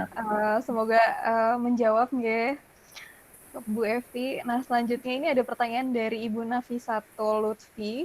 Ini bagaimana mengatasi mahasiswa asing yang menghilang? Jadi ghosting nih ceritanya, tidak melaporkan ke kampus atau perpanjangan izin belajar. Jadi suka di tengah-tengah dia padahal harus perpanjangan izin belajar tapi hilang anaknya. Monggo Mas Risa mungkin yang bisa menjawab. Baik, Bapak sekalian. Sejauh ini memang saya pribadi ini belum pernah apa istilahnya ada mahasiswa tiba-tiba hilang gitu ya. Karena kami selalu mencoba komunikasi dengan pihak di fakultas, si A bagaimana, si B bagaimana, studinya sudah selesai atau belum, seperti itu. Walaupun kadang-kadang memang tidak sesmooth itu gitu ya. Kadang-kadang memang ada 1-2 kendala, tapi kami coba akan konfirmasi, kami akan coba cek apakah betul mahasiswanya masih ada di sini atau tidak. seperti itu. Dan selama ini alhamdulillah di Gajah Mada semuanya bisa dikatakan running well ya, maksudnya tidak betul-betul ada mahasiswa tiba-tiba hilang kemana, tidak jelas bimbangnya seperti itu. Jadi hampir let's say mungkin 90% itu ya well done lah, tidak ada masalah yang serius seperti itu. Mungkin dulu ada juga sih sebenarnya, tapi ini mungkin agak anomali lah ya, saya kira. Tapi mungkin memang teman-teman di luar kita, di luar UGM itu memang ngalamin. Saya kira memang kalau saya boleh share gitu ya, walaupun ini pengalaman juga. Kalau kami kan memang punya asosiasi kalau di kita itu di International Students ya. Kalau teman-teman tahu yang beasiswa KNB itu misalnya, dia punya grup. Nah ini Roro nih, emaknya nih.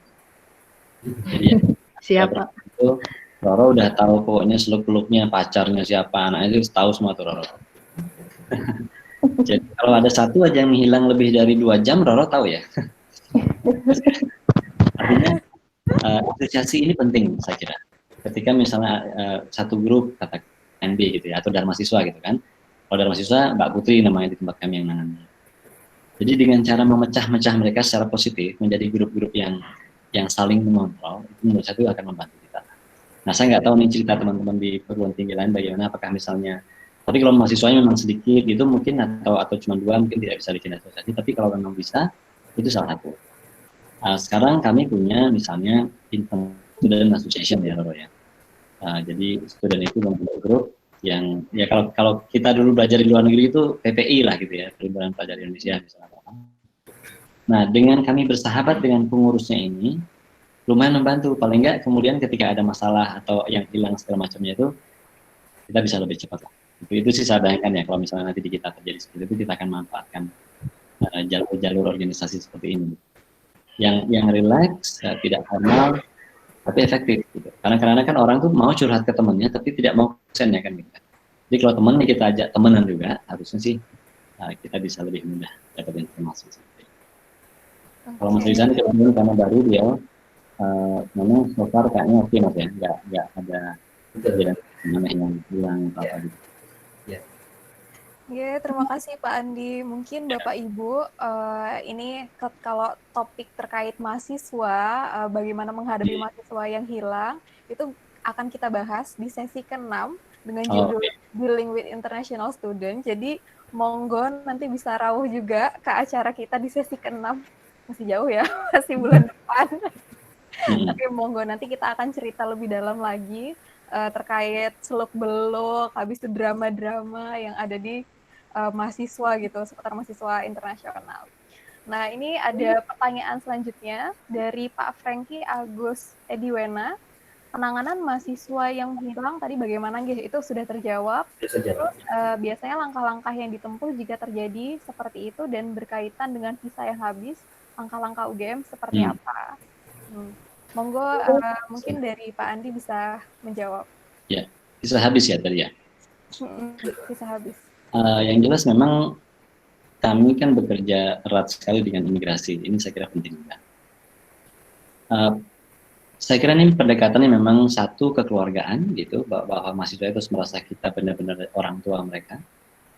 Tapi di titik tertentu kita harus memutuskan bahwa jika ada tindakan hukum yang memang kita tidak bisa atau tidak boleh lindungi, kita harus segera proses ini secara hukum kita. Jadi misalnya artinya kalau ada orang yang mungkin mepet gitu, visanya akan habis, tapi mepet masih belum habis, itu kalau kami mikirnya ini masih ranahnya kami yang punya. Jadi kita benar-benar usaha banget bantu dia gitu, walaupun kadang-kadang dengan kesel-kesel juga gitu ya. Jadi anaknya datang pagi-pagi terus bilang, Pak, visa saya mau habis, kapan? Nanti sore gitu misalnya, kayak gitu lah. Jadi kita mendapat gitu kan. Itu bagi kami tetap saja kalau sebelum habis, atau bukan nanti sore ya, besoknya misalnya, itu tetap masih menjadi tanggung jawab kami.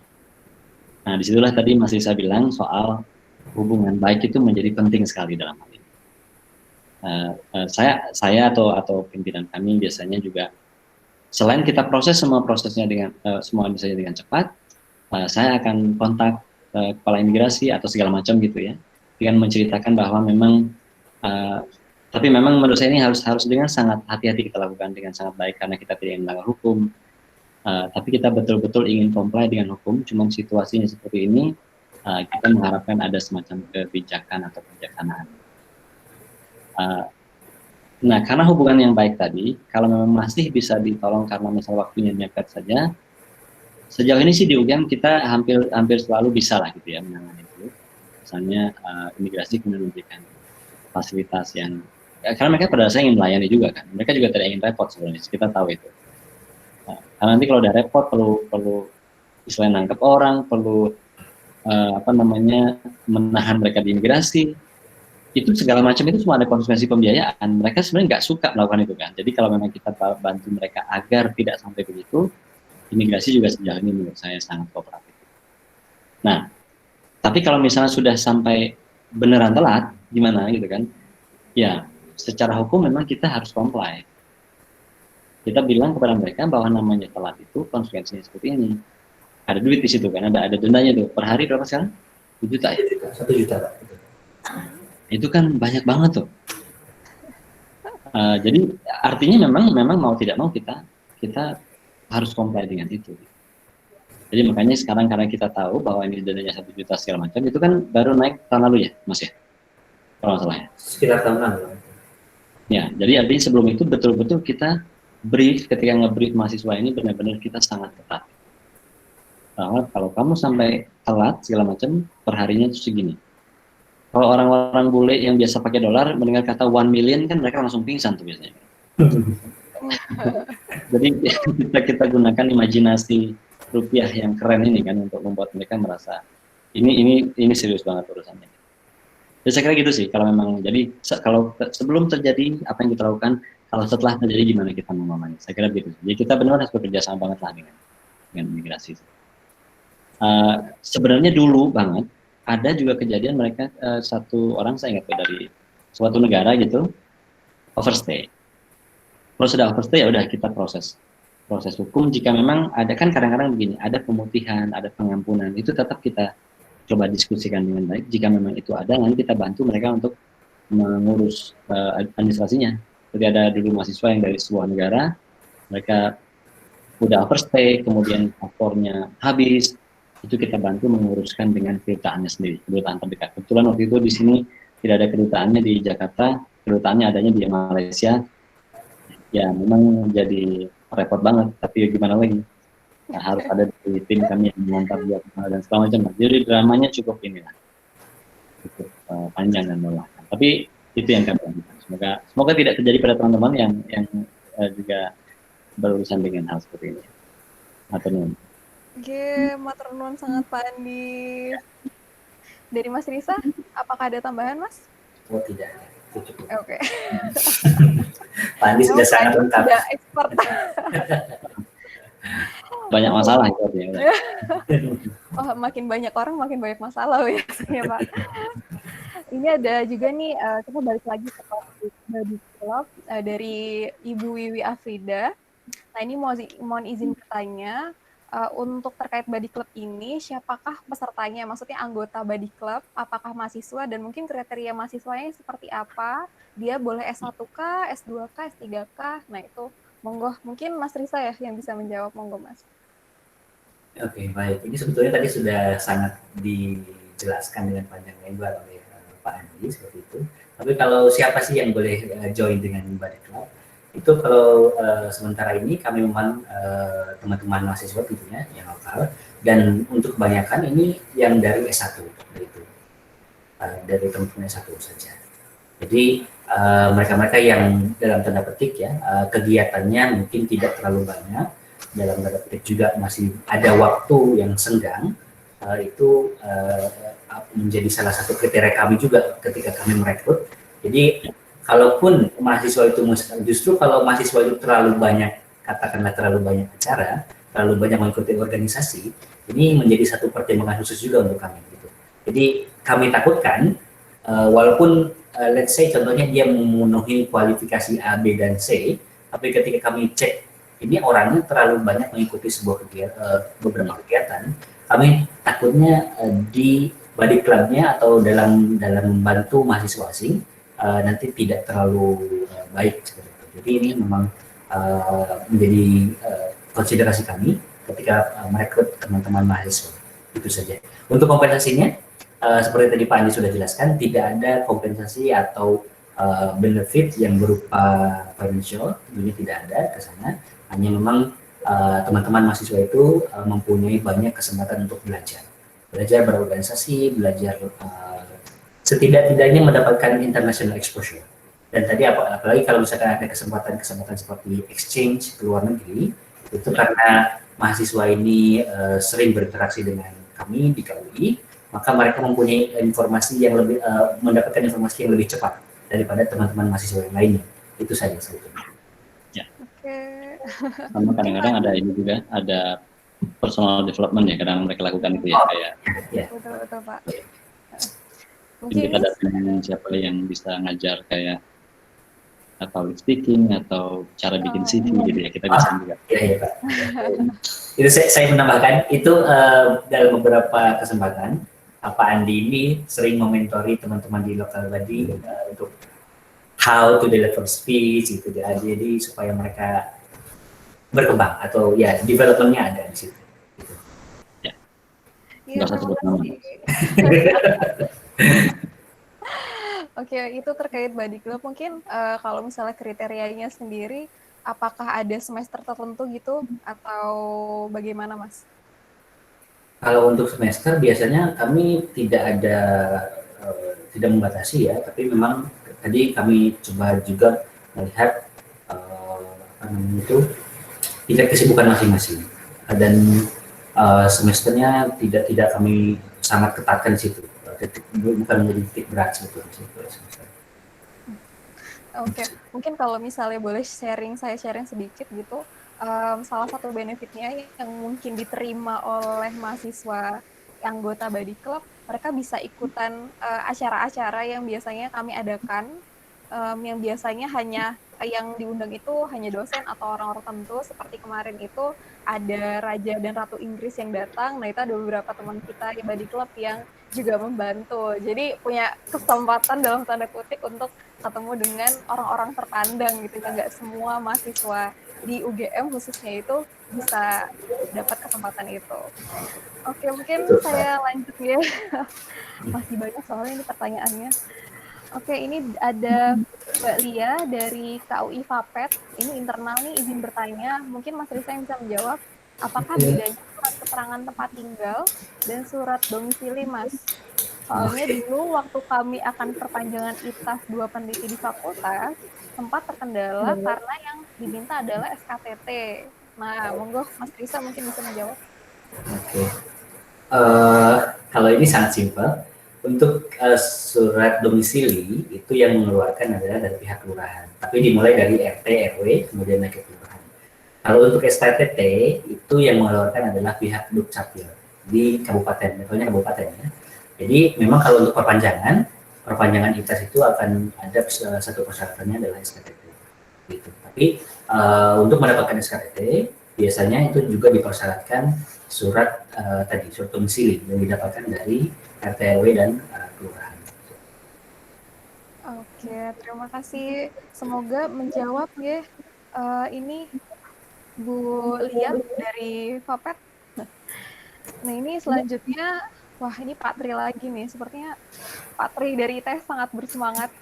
kali ini bertanya nih Pak Tri nih.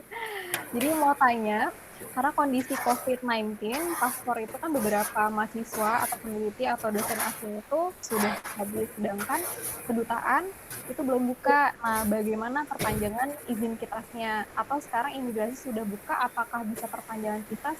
Mungkin UGM bisa share pengalamannya. Monggo mungkin dari Pak Andi dulu. Ini pertanyaan sulit ini.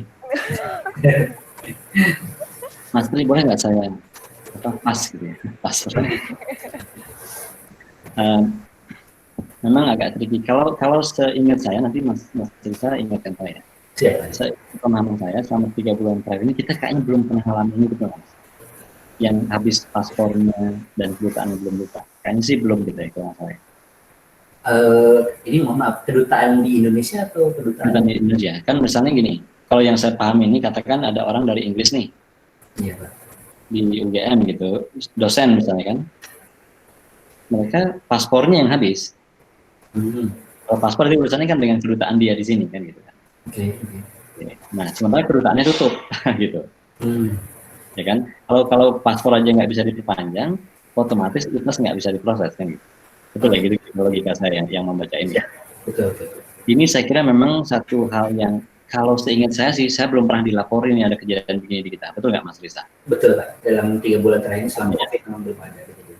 Jadi kalau misalnya soal paspor itu memang urusan kita murni ke kedutaan dia ya. Sebenarnya kalau boleh kita mau jujuran atau mau pahit-pahitan, paspor itu bukan urusan kita kan gitu ya. Paspor adalah urusan dia bersama negaranya sendiri. Kalau dalam hal ini kita biasanya memang membantu. Kalau saya membayangkan terjadi hal begini, maka kami pasti akan membantu kontakkan kedutaan.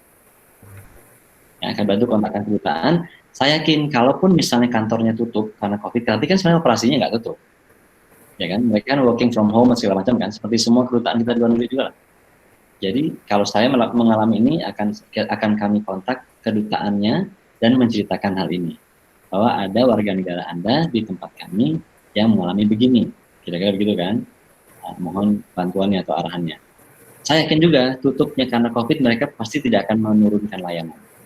Satu. Kedua, jika memang surat resmi belum dibalas segala macam, nah mungkin kami di UGM itu punya boleh dibilang keberuntungan dalam hal ini. Kita tuh biasanya punya akses bukan karena apa-apa, karena kita berteman saja. Punya akses kepada dubesnya atau mungkin kepada konsulernya atau kepada orang yang menangani sesuatu di kedutaan. Itu biasanya pasti kami hampir selalu punya kedutaan yang penting di berbagai negara yang ada di Jakarta. Saya pasti punya nomor WA-nya misalnya. Itu akan kami lakukan. Nah, jadi ini kan karena kita belum pernah alami ini simulasi ya. Jadi kalau kita sudah lakukan dua hal itu tadi, menurut keyakinan kami, karena ini kan warga negara ini benar-benar diperhatikan oleh negaranya pastinya. Tidak mungkin tidak dilayani karena COVID gitu ya. Mereka hampir pasti saya yakin akan membalas dan merespon. Misalnya responnya berupa boleh diproses misalnya paspornya tanpa harus datang, dikirim lewat kurir dan segala macam. Saya membayangkan akan seperti itu model terobosan kebijakannya. Yang pertama. Kedua, sekarang dengan adanya kalau misalnya paspor yang sudah jadi, asumsi saya itu pasti akan jadi. Nggak mungkin ada suatu negara membiarkan warga negaranya di satu negara stateless, saya bayangkan ya. Jadi, nah setelah itu berarti baru urusan kita kemudian membuatkan dia atau menguruskan ITAS-nya kan gitu. Nah, kalau yang saya pahami dengan obrolan kita dengan kantor kerja, ada kebijakan memang bahwa di COVID ini, pandemi ini, imigrasi Jogja, tidak hanya Jogja, seluruh Indonesia, itu memberikan kemudahan. Prosedurnya menjadi lebih mudah untuk mengurus ITAS. Jadi misalnya harus datang, tidak harus datang.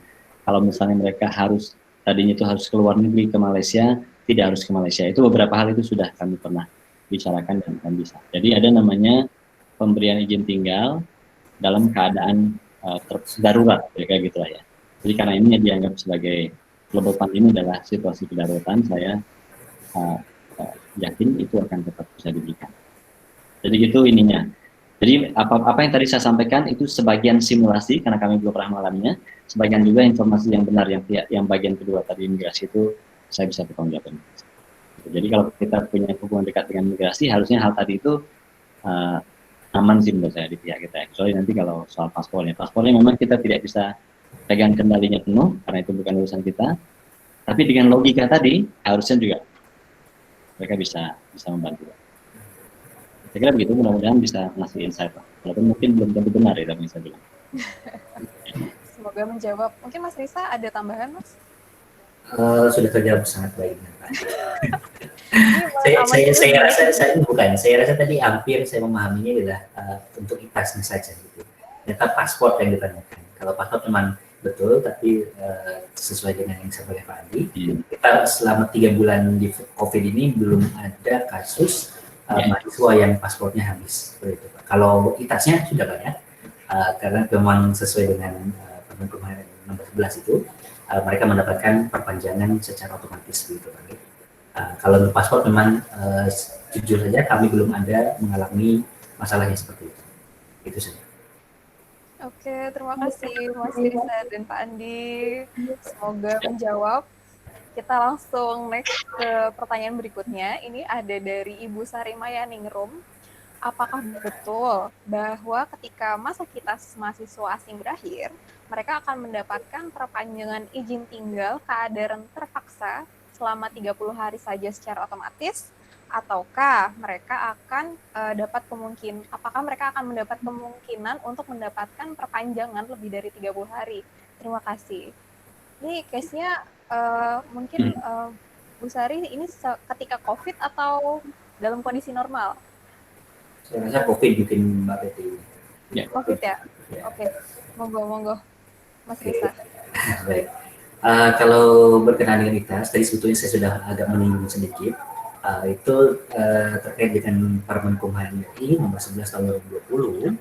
Di situ menyampaikan bagi setiap pemegang ITAS, ITAP, dan izin tinggal yang lainnya yang sedang berada di Indonesia, tapi izin tinggalnya habis, itu memang mendapatkan dalam tanda petik kemudahan untuk diperpanjang tanpa harus mengurus ke kantor imigrasi, tanpa hadir in person gitu. Dan sekiranya nanti ada kebijakan yang lain, tidak ada atau tidak akan dikenakan biaya atau charge untuk overstay.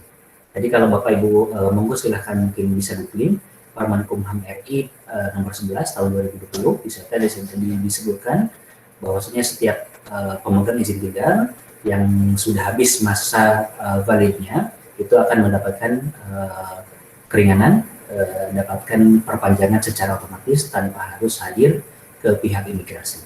Itu. Untuk masa 30 hari itu, kalau saya tidak salah ya, mohon maaf Mbak Betty, itu tidak disebutkan di surat itu, jadi tidak ada. Oke, sudah Mas Risa? Sudah. Ini takut nih kalau saya nyela di tengah-tengah lagi nih. Oke, terima kasih Mas Risa jawabannya, semoga menjawab. Kita langsung ke pertanyaan berikutnya, karena ini masih banyak nih Pak Andi dan Mas Risa pertanyaannya. Sangat antusias, bapak-bapak dan ibu-ibu di sini, walaupun sudah sore masih semangat. Nah ini ada dari Bu Rokmawati Broto Joyo, ini semoga ini perempuan ya. Mas Risa, Pak Andi. Ini Bu Rokmawati, sahabat saya dari UPN. Oke, salam kenal Ibu. Saya Peti, Bu. Izin bertanya, apakah di UGM ada sistem yang mencatat expired date dari visa atau ITAS mahasiswa asing, kemudian memberikan reminder mereka kalau visa atau ITAS tersebut perlu diperpanjang? Apakah untuk proses perpanjangan juga OIA yang menguruskan? Monggo, mungkin Mas Risa ya ini karena teknis bisa menjawab. Oke, baik. Untuk sistem reminder, kami ada satu web gitu yang kami memang jadi semenjak kedatangan mahasiswa datang ke kita, ini kita input data mereka, dan ketika nanti kami tapi mohon maaf ini sebelumnya, ini tidak otomatis kami dapatkan reminder sebetulnya. Jadi ketika kita buka web tersebut, itu akan pop up dulu, beberapa orang akan expired atau akan habis masa ITAS-nya. Dari situ kita akan coba untuk kontak dari pihak fakultas untuk mengingatkan seperti itu. Juga kalau misalkan berkenaan dengan mahasiswa dari KMB atau mungkin GMF dan lain sebagainya, ya Gajah Mada International Fellowship itu nanti PIC-nya, mungkin di sini ada Mbak Roro, itu biasanya yang mengingatkan teman-teman mahasiswa. Tapi alhamdulillahnya Bapak Ibu, sejauh ini mahasiswa UGM cukup aware, cukup lumayan awareness-nya ada ketika mereka sudah mau habis masa tinggalnya, mereka selalu bersegera datang ke kami, melapor ke kami. Dan sebetulnya karena kami tadi sudah melakukan beberapa langkah tadi, seperti adanya di UGM Buddy Club, kemudian ada di International Student Orientation tadi, dan juga ada di email. Jadi hal-hal yang seperti ini dapat kami minimalisir. Ada juga sebetulnya ketika kami, karena tadi saya sampaikan bahwasanya kami menggunakan one email untuk for all students gitu, untuk pengajuan ITAS. Jadi ITAS itu masuk ke email kami dulu, baru kami forwardkan ke mahasiswa yang bersangkutan. Di email tersebut kami cantumkan juga step-step apa saja yang harus kamu lakukan. kami terangkan bahwasanya ini adalah ikat Anda, akan valid dari tanggal sekian sampai tanggal sekian. Ketika Anda masa validnya itu akan habis, maka ini yang harus Anda lakukan, A, B, C, D. Silakan datang ke kami dan lain sebagainya. Itu ternyata lumayan efektif dan lumayan membantu. Jadi kalau selain tadi ada sistem, jadi ada hal-hal lain juga yang kami lakukan untuk meminimalisir teman-teman atau membangun kesadaran teman-teman masing-masing ketika itas mereka akan habis. Itu sih. Oke, terima kasih Mas Risa. Dari Pak Andi, apakah ada tambahan Pak? Mau menyapa saja, Bu Rukmo, terima kasih sudah tahu, sangat berhormat kami. Iya. Oke, saya mohon izin lanjut ya Pak Andi. Mbak Betty, mohon maaf sedikit. Pertanyaan Bu Rukmo kayaknya ada yang terakhir. Ya, yang apakah perpanjangan juga OIA menguruskan? Untuk perpanjangan, Ibu, mohon maaf, kami memang tidak menguruskan ya, dalam artian mahasiswa sendiri yang akan datang ke kantor imigrasi. Jadi kami hanya membantu sampai di persyaratan surat apa itu namanya, surat, ada dokumen-dokumen yang dari kami, untuk kemudian nanti mahasiswa sendiri yang akan datang ke imigrasinya, seperti itu. Ya. Iya, jadi biar mahasiswa lebih mandiri dan bisa jalan-jalan di Jogja juga ya Mas ya. Betul. Makin hafal Jogja gitu. Oke, ini ada pertanyaan selanjutnya. Ini dari Bu Mary lagi. Ini dari Binus, Bu Mary. Ada pertanyaan dan ada sedikit cerita. Jadi untuk payment proses itu meliputi dokumen proses telex dan ITA sajakah?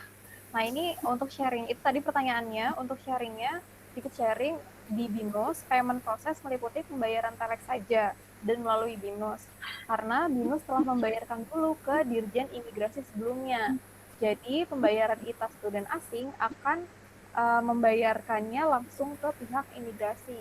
Gitu. Mungkin dari Bu Mary ini sedikit merasa ada perbedaan dari UGM dan BINUS. Mungkin monggo dari Pak Andi dulu. Yeah. Kalau di kita pembayaran itu memang kita kan membreakdown komponen pembayaran itu ya. Jadi yang imigrasi yang memang perlu kita bayar kita charge. Kita juga ada namanya administration fee. Gitu. Jadi ITAS jelas, kemudian telexnya ya kita punya administration fee. Jadi intinya itulah yang uang gelondongan yang masuk ke kita ketika mereka sebelum bahkan datang ke UGM. Nah, nanti uang itu berarti kita yang akan mendistribusikannya gitu. Jadi kita tidak nalangin mereka juga karena mereka sudah membayar itu sebelum mereka tiba di tempat kita gitu. Jadi misalnya kalau ini kan kalau saya pelajarin yang dilakukan BINUS ya, jadi kan payment proses meliputi pembayaran telex saja dan BINUS telah membayar dulu ke Dirjen Imigrasi. Berarti ini memang ada BINUS dulu bayarin kan. Kalau kita kan sebenarnya tidak seperti itu. Mereka akan bayar kita. Walaupun mungkin kenyataannya misalnya ini administrasi perguruan tinggi negeri seperti kami ini memang kadang-kadang cukup menarik gitu, cukup menantang juga. Duitnya mereka sudah transfer ke kita, masuk rekening rektor kan gitu biasanya. Nah, proses pencairannya ke unit kami itu yang memang ada tantangannya lah gitu ya. Ada seni-seninya lah gitu. Nah, itu biasanya yang kalian nggak usah ketawa. Kita berikan gambaran yang jelas nih biar teman-teman tahu. Siapa? Yang memang tidak straight to the point. Gitu. Bisa saja misalnya kita pengennya 2 hari, tapi kenyataannya 2 bulan, enggak sih ya, 2 minggu gitu. Itu bisa terjadi juga. Nah, di situ kemudian memang ada proses. Kalau kita boleh bilang nalangi bisa jadi kan sebenarnya. Jadi kita alokasikan budget yang lain untuk kemudian kita gunakan. Nah, juga memang ada adegan-adegan dan kreativitas seperti itu juga ada. Ya. Oke, semoga itu menjawab ya Bu Mary dari BINUS. Jadi mungkin memang ada perbedaan kalau di kami sistemnya mahasiswa membayar terlebih dahulu kepada kami. Jadi agar kita tidak menghalangi walaupun ujung-ujungnya karena birokrasinya cukup panjang kalau di UGM, karena saya nggak tahu Pak itu belok-beloknya kemana dulu, tapi kita juga mempersiapkan dana cadangan untuk dibayarkan ke pihak imigrasi gitu. Nah ini ada pertanyaan juga dari Immigration Service-nya Universitas Erlangga. Mohon izin Pak Andi dan Mas Gisa bertanya, Siap. bagaimana cara UGM itu mengatasi permasalahan mahasiswa asing yang dia lompat jalur atau pindah universitas begitu Pak? Mungkin terkait izin tinggalnya itu prosesnya bagaimana? Monggo, mungkin dari Mas Risa bisa menjawab. Oke, baik. Saya coba menjawab, nanti mohon Pak Andi mungkin menambahkan Pak kalau ada kekurangan. Baik, untuk kasus yang seperti ini memang sudah ada beberapa kali teman-teman UGM itu ada yang berpindah. Kami hanya istilahnya membantu mereka untuk ada surat pengantar gitu Pak ya. Surat pengantarnya nanti kami juga akan jelaskan ke mahasiswa yang bersangkutan bahwasanya kalau seperti itu kamu nanti harus pindah sponsor dan lain sebagainya.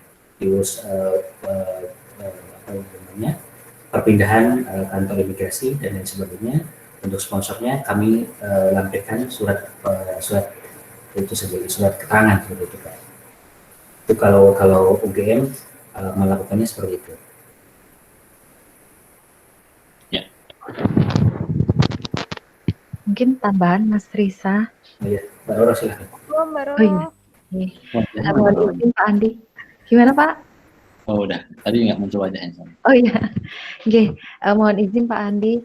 Mungkin kalau untuk pindah universitas, kita biasanya juga ini deh Pak, karena selama ini untuk alih sponsor itu susah, sehingga biasanya mahasiswa harus keluar dulu dan kemudian masuk kembali dengan sponsor yang beda, gitu.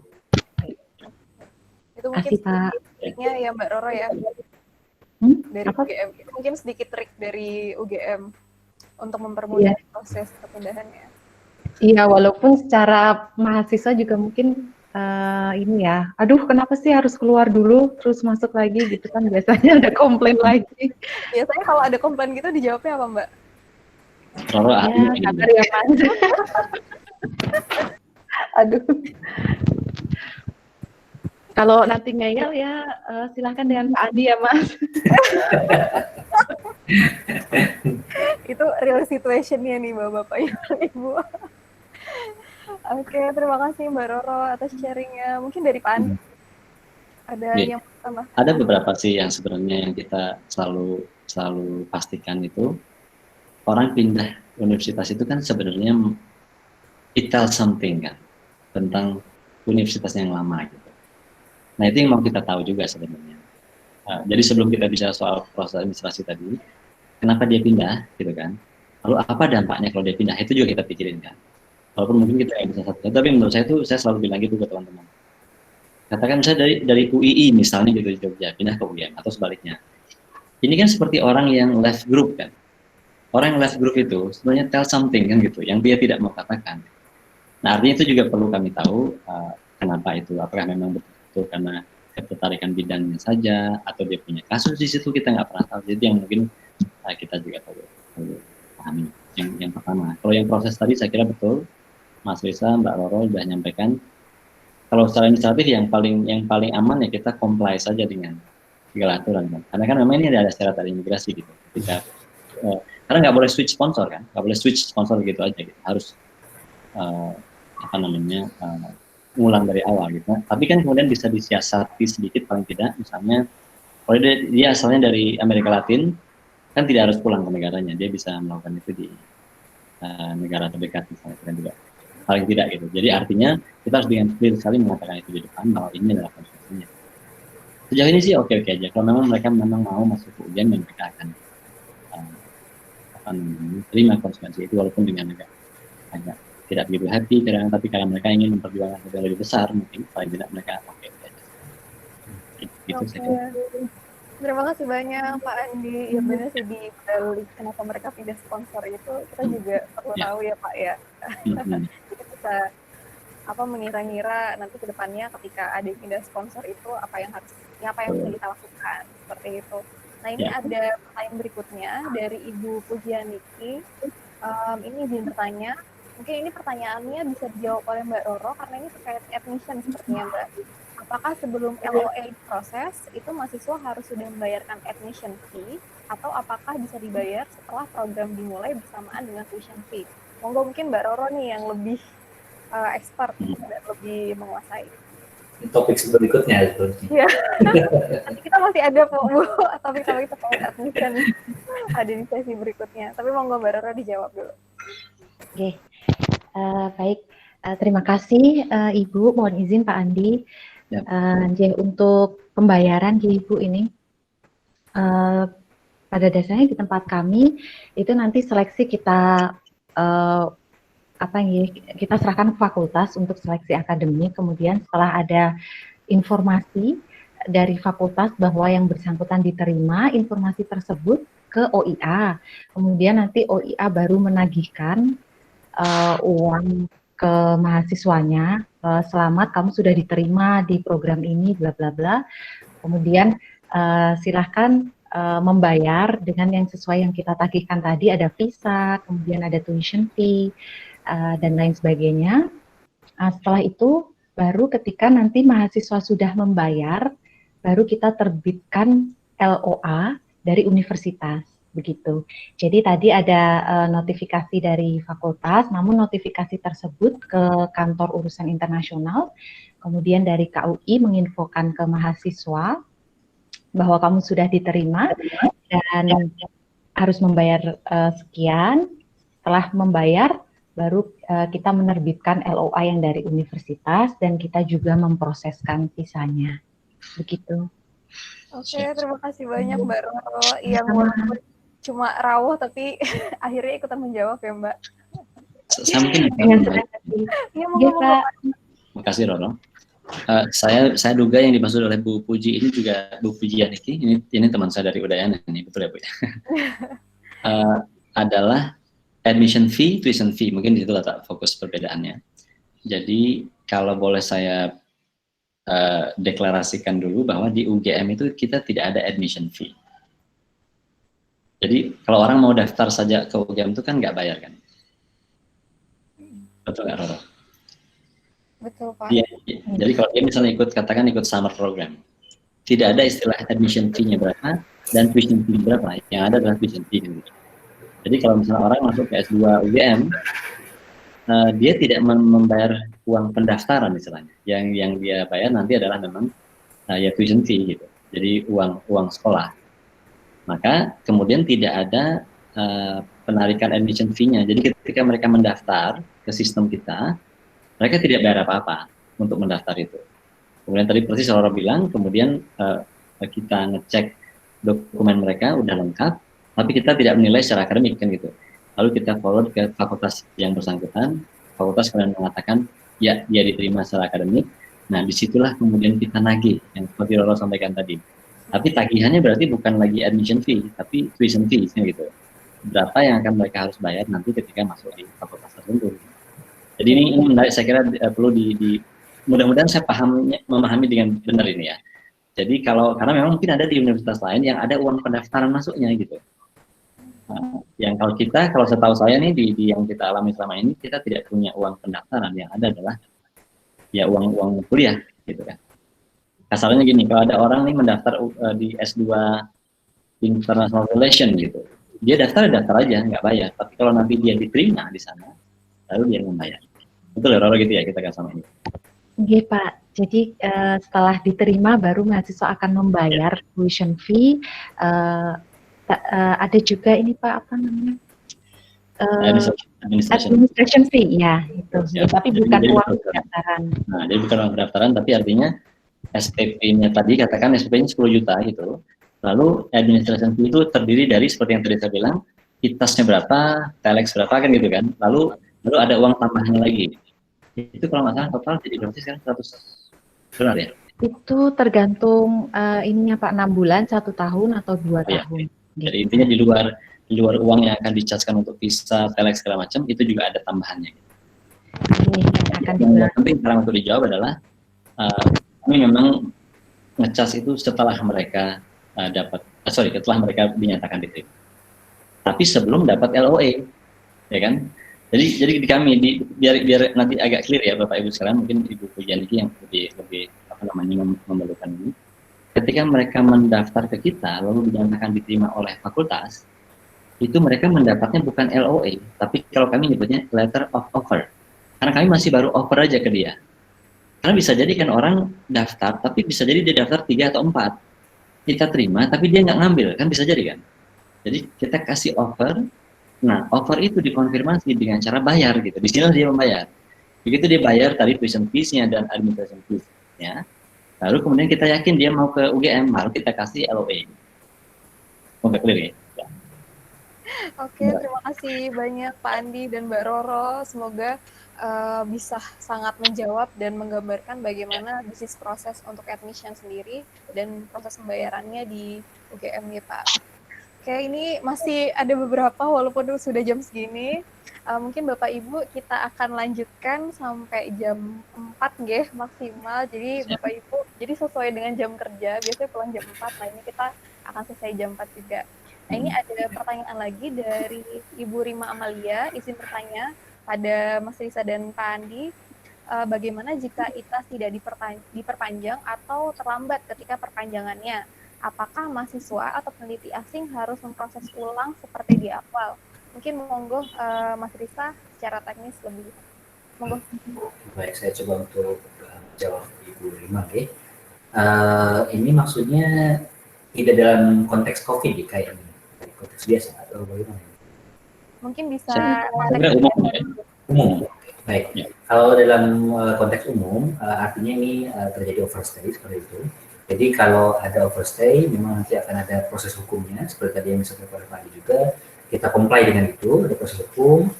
Tentunya nanti ada langkah-langkah seperti yang namanya BAP di pihak imigrasi. Kemudian nanti kalau surat BAP sudah keluar, akan ada biaya tagihannya, dia overstay berapa lama, dibayarkan. Setelah dibayarkan baru akan dimulai proses pembaruan ITAS-nya. Itu saja. Jadi sebetulnya tidak, kalau concernnya di sini adalah apakah ulang seperti proses awal, maka saya katakan tidak seperti proses awal, tapi melanjutkan. Hanya saja memang tadi ada konsekuensi hukum yang harus ditempuh atau ada langkah-langkah yang harus ditempuh dulu karena terjadi overstay seperti itu. Jadi tidak seperti awal, tapi ada langkah-langkah atau step yang harus dilakukan dulu. Oke, terima kasih Mas Risa atas jawabannya. Ini biar cepat aja langsung ke next question ya, Pak Andi. Mohon izin. Ini ada dari Pak Lucianus Andi Yunanto, Pak Andi, Mas Risa, izin bertanya, apakah UGM menerima mahasiswa asing tahun ini? Dan mungkin jika menerima, metode pembelajarannya akan seperti apa untuk mahasiswa asing yang baru ini? Dan katanya ini, kata Pak Lucianus ini, saya sangat apresiasi untuk konsep body club, katanya keren. Wah, terima kasih banyak ini ya Pak Lucianus. Ya mungkin dari Pak Andi bisa cerita kondisinya UGM untuk seperti apa. Kebijakan terakhir sekali yang baru saja kami bantu draft beberapa jam yang lalu itu bunyinya, secara umum kami tidak menerima mahasiswa internasional di semester ganjil yang akan datang di bulan di tahun ini. Tidak juga mengirimkan mahasiswa kami ke luar negeri. Draft itu clear. Poin keduanya bunyinya, tapi mobilitas tetap dibolehkan. Tapi mobilitas dalam hal ini adalah mobilitas virtual. Jadi kami mendorong sekali fakultas atau prodi itu untuk melakukan kerjasama yang benar-benar memungkinkan virtual mobility. Gitu.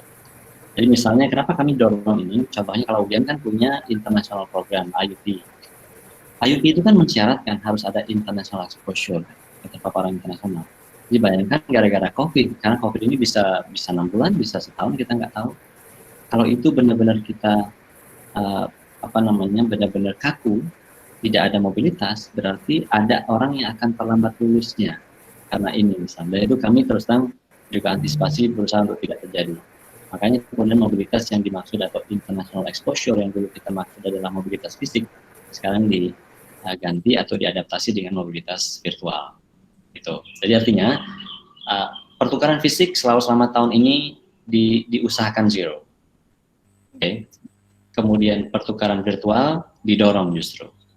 Nah, berikutnya adalah nanti kami akan juga mendorong bagaimana lembaga-lembaga administratif itu bisa mengakui ini sebagai proses internasionalisasi juga gitu. Jadi kalau selama ini kalau dihitung berapa mahasiswamu, itu kan hitungannya pasti berapa yang datang kan, berapa yang datang fisik atau berapa yang pergi fisik. Nah sekarang harusnya kita berubah mindset kita soal itu kira-kira nanti ke depannya. Nah ada poin yang paling kritikal adalah, jadi banyak mahasiswa kami yang sudah merencanakan pergi ke luar negeri itu kan tahun lalu bahkan kan, yang dia misalnya sedianya akan berangkat katakan Juli ini atau Agustus ini gitu. Itu mereka sangat shock dan sangat sangat sedih lah ya, macam-macam ininya.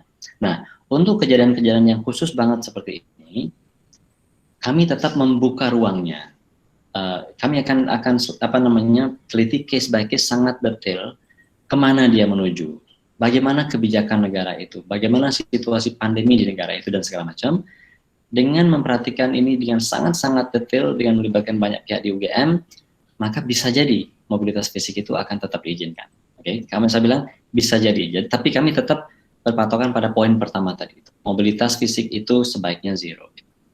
Jadi artinya ini biar kebijakannya jelas, tapi ruang diskusi dan ruang kebijakan juga tetap ada karena memang kasusnya betul-betul beda-beda gitu. Kita berusaha untuk tidak mukul rata semuanya, tapi benar-benar dengan sangat hati-hati bisa menerapkan kebijakan khusus. Itu saat ini yang sedang kami lakukan, dan suratnya kalau tidak salah ini sedang proses tanda tangan, jadi ini benar-benar fresh from the oven. Mungkin treat this as a confidential dulu, tidak diceritakan kemana-mana. Saya kira begitu, mudah-mudahan bisa menangkap ini. Oke, terima kasih banyak Pak Andi. Ini jadi kabar buat kami juga nih Pak, sebagai staff. Ya, karena belum kabarnya belum tahu, belum masih misteri. Iya nih Pak, jadi agak-agak apalagi nih. Oke, ini ada pertanyaan selanjutnya. Ini saya agak kaget juga dapat pertanyaan seperti ini. Ada pertanyaan seperti ini. Ini dari Pak Royan Arif.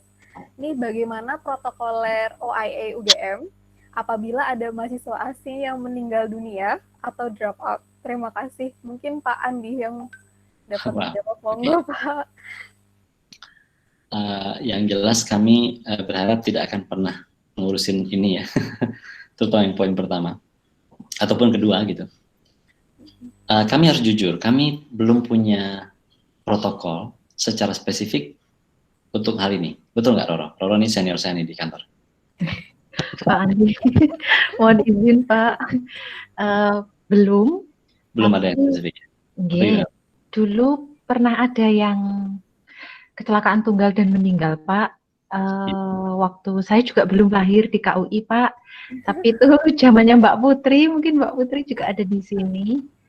Tapi juga memang secara ada Pak, secara ini sampai sekarang kita belum ini. Ya semoga. Enggak Pak. Putri boleh cerita paling nggak nih? Nanti kita protokolkan. Nah, ini teman-teman sekarang Bapak Ibu sekarang tahu ya, UGM itu karena juga tidak tertib-tertib amat gitu ya. kita ini aja, kita jujur-jujuran aja. Gimana Putri? Mbak Putri? Ya, terima kasih Pak Andi. Roro, kok Roro nyebut apa sih? Biar semuanya muncul Pak. Waktu itu saya masih sangat bayi ya Pak ya di KUI. Pak Agus, nyebut Pak Agus akhirnya.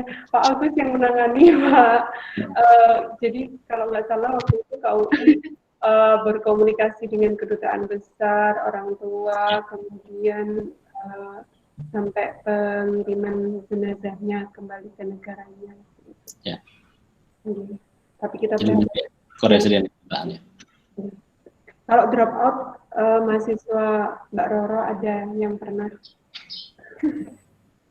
Iya mungkin Mbak Roro bisa cerita juga Mbak terkait mahasiswa drop out. Mohon izin Pak Andi, kalau drop out memang ada untuk akademisnya mungkin fakultas teknik yang mengurusi Pak Andi, namun untuk visanya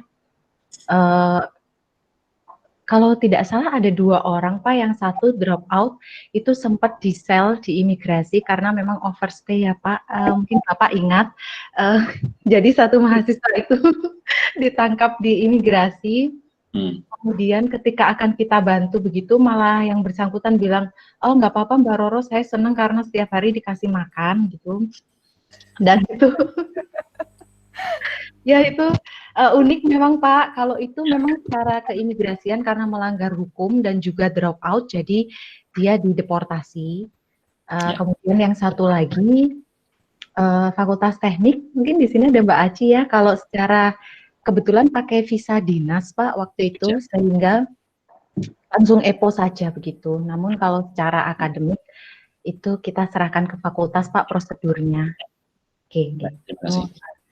Saya mau menyampaikan mungkin secara lebih umum. Intinya itu kami harus clear pembagian tugasnya. Akademik itu fakultas yang tahu. Kalau administrasi baru kami gitu. Agar nanti tidak nyampur-nyampur. Kadang-kadang kita saking sayangnya pada mahasiswa internasional, kita kadang-kadang secara tidak sengaja berintervensi akademik. Itu juga kadang-kadang nanti fakultas menjadi nggak happy gitu. Kalau memang fakultas punya standar tertentu, soal drop out segala macam, kita harus respect ke beliau-beliau di fakultas itu. Itu menurut saya itu kunci banget lah kalau kami di UGM coba terapkan itu.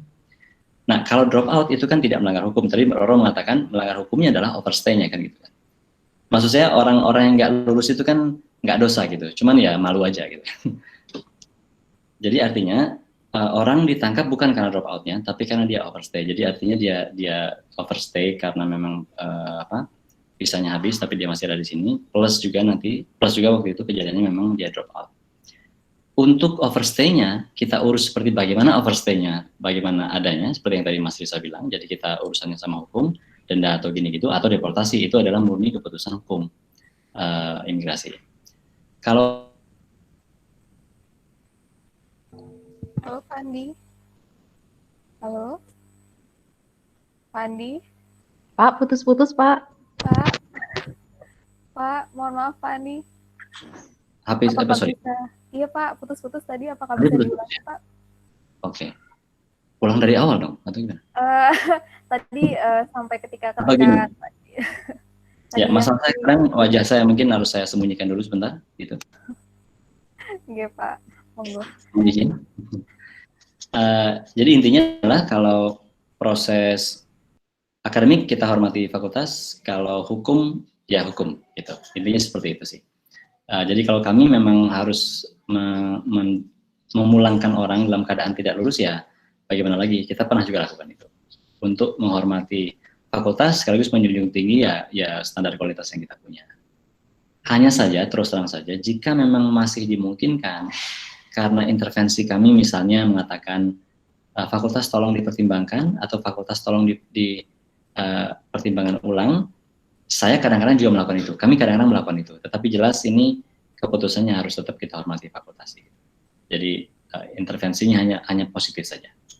Kalau yang meninggal tadi saya kira clear, Putri sudah menceritakan.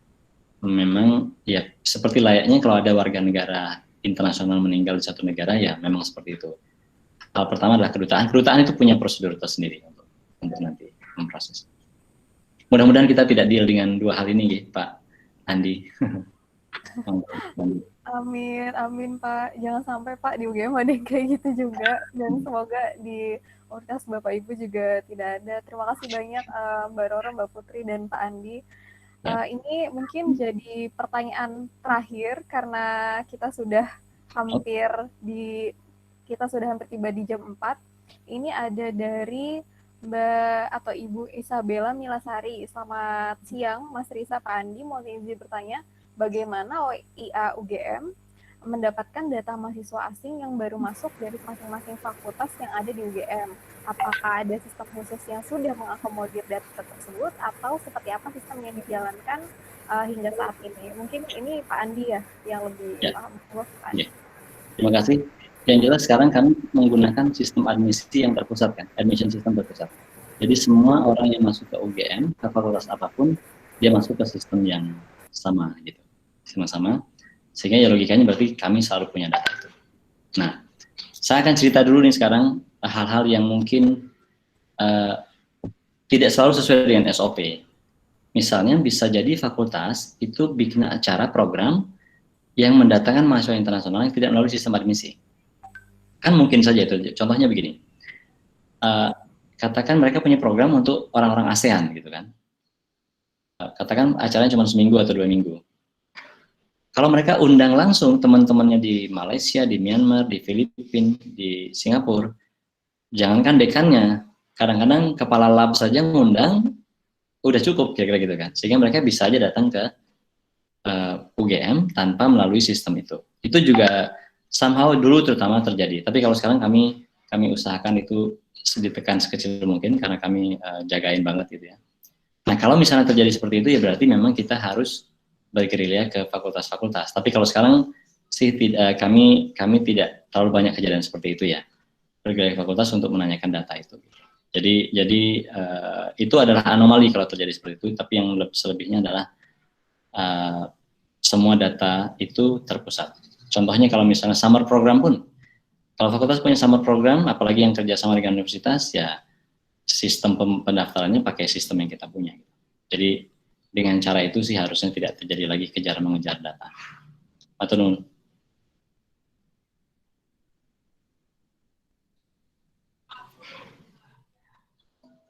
Patty masih mute. Oh iya, mohon maaf.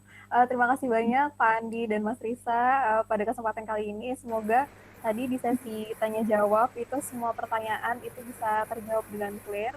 Dan monggo Bapak Ibu jika masih ada pertanyaan atau masih mau sharing itu bisa melalui grup WhatsApp. Jadi kita sudah membuat grup WhatsApp Internationalization 101 ini. Nanti untuk masuk grup WhatsApp-nya saya akan kirimkan itu melalui email masing-masing peserta disertai dengan nanti sertifikatnya. Nah mungkin di akhir acara sebelum saya jadi nanti ceritanya di belakang mau ngiklan acara Internationalization 101 nih Pak. Mungkin dari Pak Andi atau Mas Risa ada sepatah dua patah kata, monggo. Mas Risa dong, Mas Risa tuh tadi keren. Oke, monggo Mas Risa dulu. Baik, Bapak Ibu sekalian, itu beberapa hal yang bisa kami share mengenai keimigrasian di Universitas Gadjah Mada. Kami mencoba untuk sebaik mungkin melayani tamu-tamu kami, baik itu mahasiswa, dosen ataupun peneliti.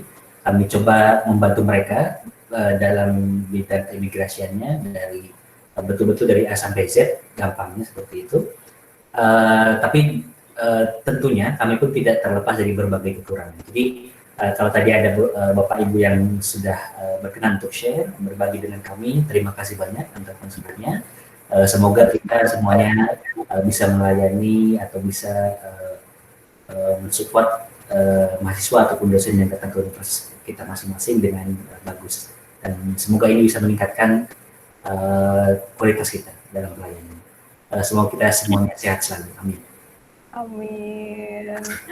Oke, kita juga masih dalam tahap belajar ya, karena ya kita tahu sendiri bahwa imigrasi itu juga berubah-berubah, kebijakan dan lain-lainnya. Oke, mungkin monggo Pak Andi, sepatah dua patah kata atau motivasi. Monggo Pak. Ya, nggak ada motivasi, pokoknya terima kasih aja deh. Keren lah teman-teman di KUI Indonesia ini, keren. Terima kasih atas share-nya. Oke, terima kasih banyak Pak Andi dan semoga apa yang kita sampaikan dari Mas Risa maupun Mbak Ani dan Pak Andi dan teman-teman dari KUI UGM itu semoga bisa bermanfaat buat teman-teman KUI lainnya. Nah ini kalau saya sendiri dari MC ini mau iklan dulu Pak. Jadi Internationalization 101 ini itu adalah acara sharing session. Sebenarnya ini kita pengen mengajak seluruh KUI seluruh Indonesia untuk saling sharing. Habis itu juga kita bisa bagi-bagi ilmu karena pengalamannya pasti beda-beda. Bayangkan dari Maroke ke Sabang, Sabang Maroke, nah, itu pasti beda-beda. Jadi kita bisa sharing di sini. Nah kita akan berjalan selama 8 minggu karena ada 8 topik. Ini sudah masuk ke minggu kedua, jadi kita ada total itu ada 8 topik sampai di bulan Juli mendatang, begitu. Jadi sampai Juli 2020. Nah, untuk lebih detailnya itu bisa dicek di Instagram OIA UGM @OIA-UGM. Jadi langsung OIA UGM. Nah, di situ biasanya kita share langsung kegiatan-kegiatan apa saja. Jadi nggak cuma sharing session ini, kita juga ada kegiatan lainnya nggak Pak Andi ya? Saya izin iklan ya Pak. Ya, kan? Kamu dibayar untuk itu kan? Kenapa Pak? Kamu dibayar untuk itu kan? Oke siap Pak. Iya, Jadi bisa juga di-follow bapak-bapak, ibu-ibu. Nanti kalau misalnya minta follow back itu ada admin kita namanya Tifa. Jadi bisa langsung Mbak Tifa yang cantik mau di-follow back. Nah, itu cara agar si admin itu follow back bapak-bapak, ibu-ibu sekalian. Nah, untuk di akhir, jadi kita ceritanya mau bagi-bagi sertifikat juga Pak, seperti yang kemarin kita ada sertifikat. Nah, tapi sebelumnya mohon bapak-bapak, ibu-ibu untuk mengisi sedikit kuis dari kami, nggak banyak pertanyaannya, ini ada 5 aja. Jadi kita bisa tahu gitu seberapa jauh. Jadi itu bahan monitoring kami juga, apakah materi yang kami sampaikan itu sudah sesuai dan sudah dapat dimengerti oleh bapak-bapak, ibu-ibu sekalian, atau masih kurang nanti jadi bahan evaluasi kita untuk lebih baik ke depannya. Untuk kuis sendiri dapat Bapak Ibu kerjakan dalam 24 jam ke depan, jadi kami tunggu. Linknya sudah saya share di kolom chat. Monggo Bapak-Bapak Ibu bisa mengisi. Dan untuk beberapa Bapak Ibu sudah menanyakan apakah PowerPoint-nya bisa di-share. Sangat bisa, nanti kami akan mengirimkan berbarengan dengan sertifikatnya. Begitu, nanti akan dikirimkan ke email masing-masing. Jadi dimohon Bapak Ibu untuk memastikan bahwa email yang diinputkan kepada form tersebut, khususnya di form kuis ini sudah benar dan nama yang dimasukkan juga sudah benar, karena itu yang akan jadi patokan kita untuk membuat sertifikat seperti itu. Nah, mungkin ini saya sebagai MC terlalu banyak ngomong. Sebenarnya ini agak agak aneh Pak ngomong sendiri di depan laptop gitu dari tadi. Adik melihat masuk-masuk ke kamar gitu, ini Mbak lagi ngapain gitu. Tapi semoga nggak aneh-aneh banget ya MC di sini. Ya, begitu kita sudah di akhir acara. Terima kasih Bapak-Bapak, Ibu-Ibu sudah rawuh ke acara sharing session kami. Semoga bermanfaat. Kita ketemu 1 minggu lagi di hari Jumat jam 2 dengan tema Developing Internationalization. Jadi ini masuk ke kerjasama ngeten Bapak Ibu. Oke, sekali lagi terima kasih banyak. Saya mewakili teman-teman dari KUI. Terima kasih juga Pak Andi dan Mas Risa sudah menyempatkan waktunya. Saya undur diri. Wabillahi taufiq hidayah. Wassalamualaikum warahmatullahi wabarakatuh. Semoga sehat selalu dan tetap semangat. Terima kasih Bapak Ibu-Ibu. Dadah, ini harus dadah nggak? Dadah. Halo Dadah Mbak Roro. Makasih Betty. Makasih Pak Andi. Terima Terima kasih kasih Pak Andi, Betty, dan Nurul. Bapak Ibu, terima kasih. Terima kasih. Jangan lupa ikut kuisnya.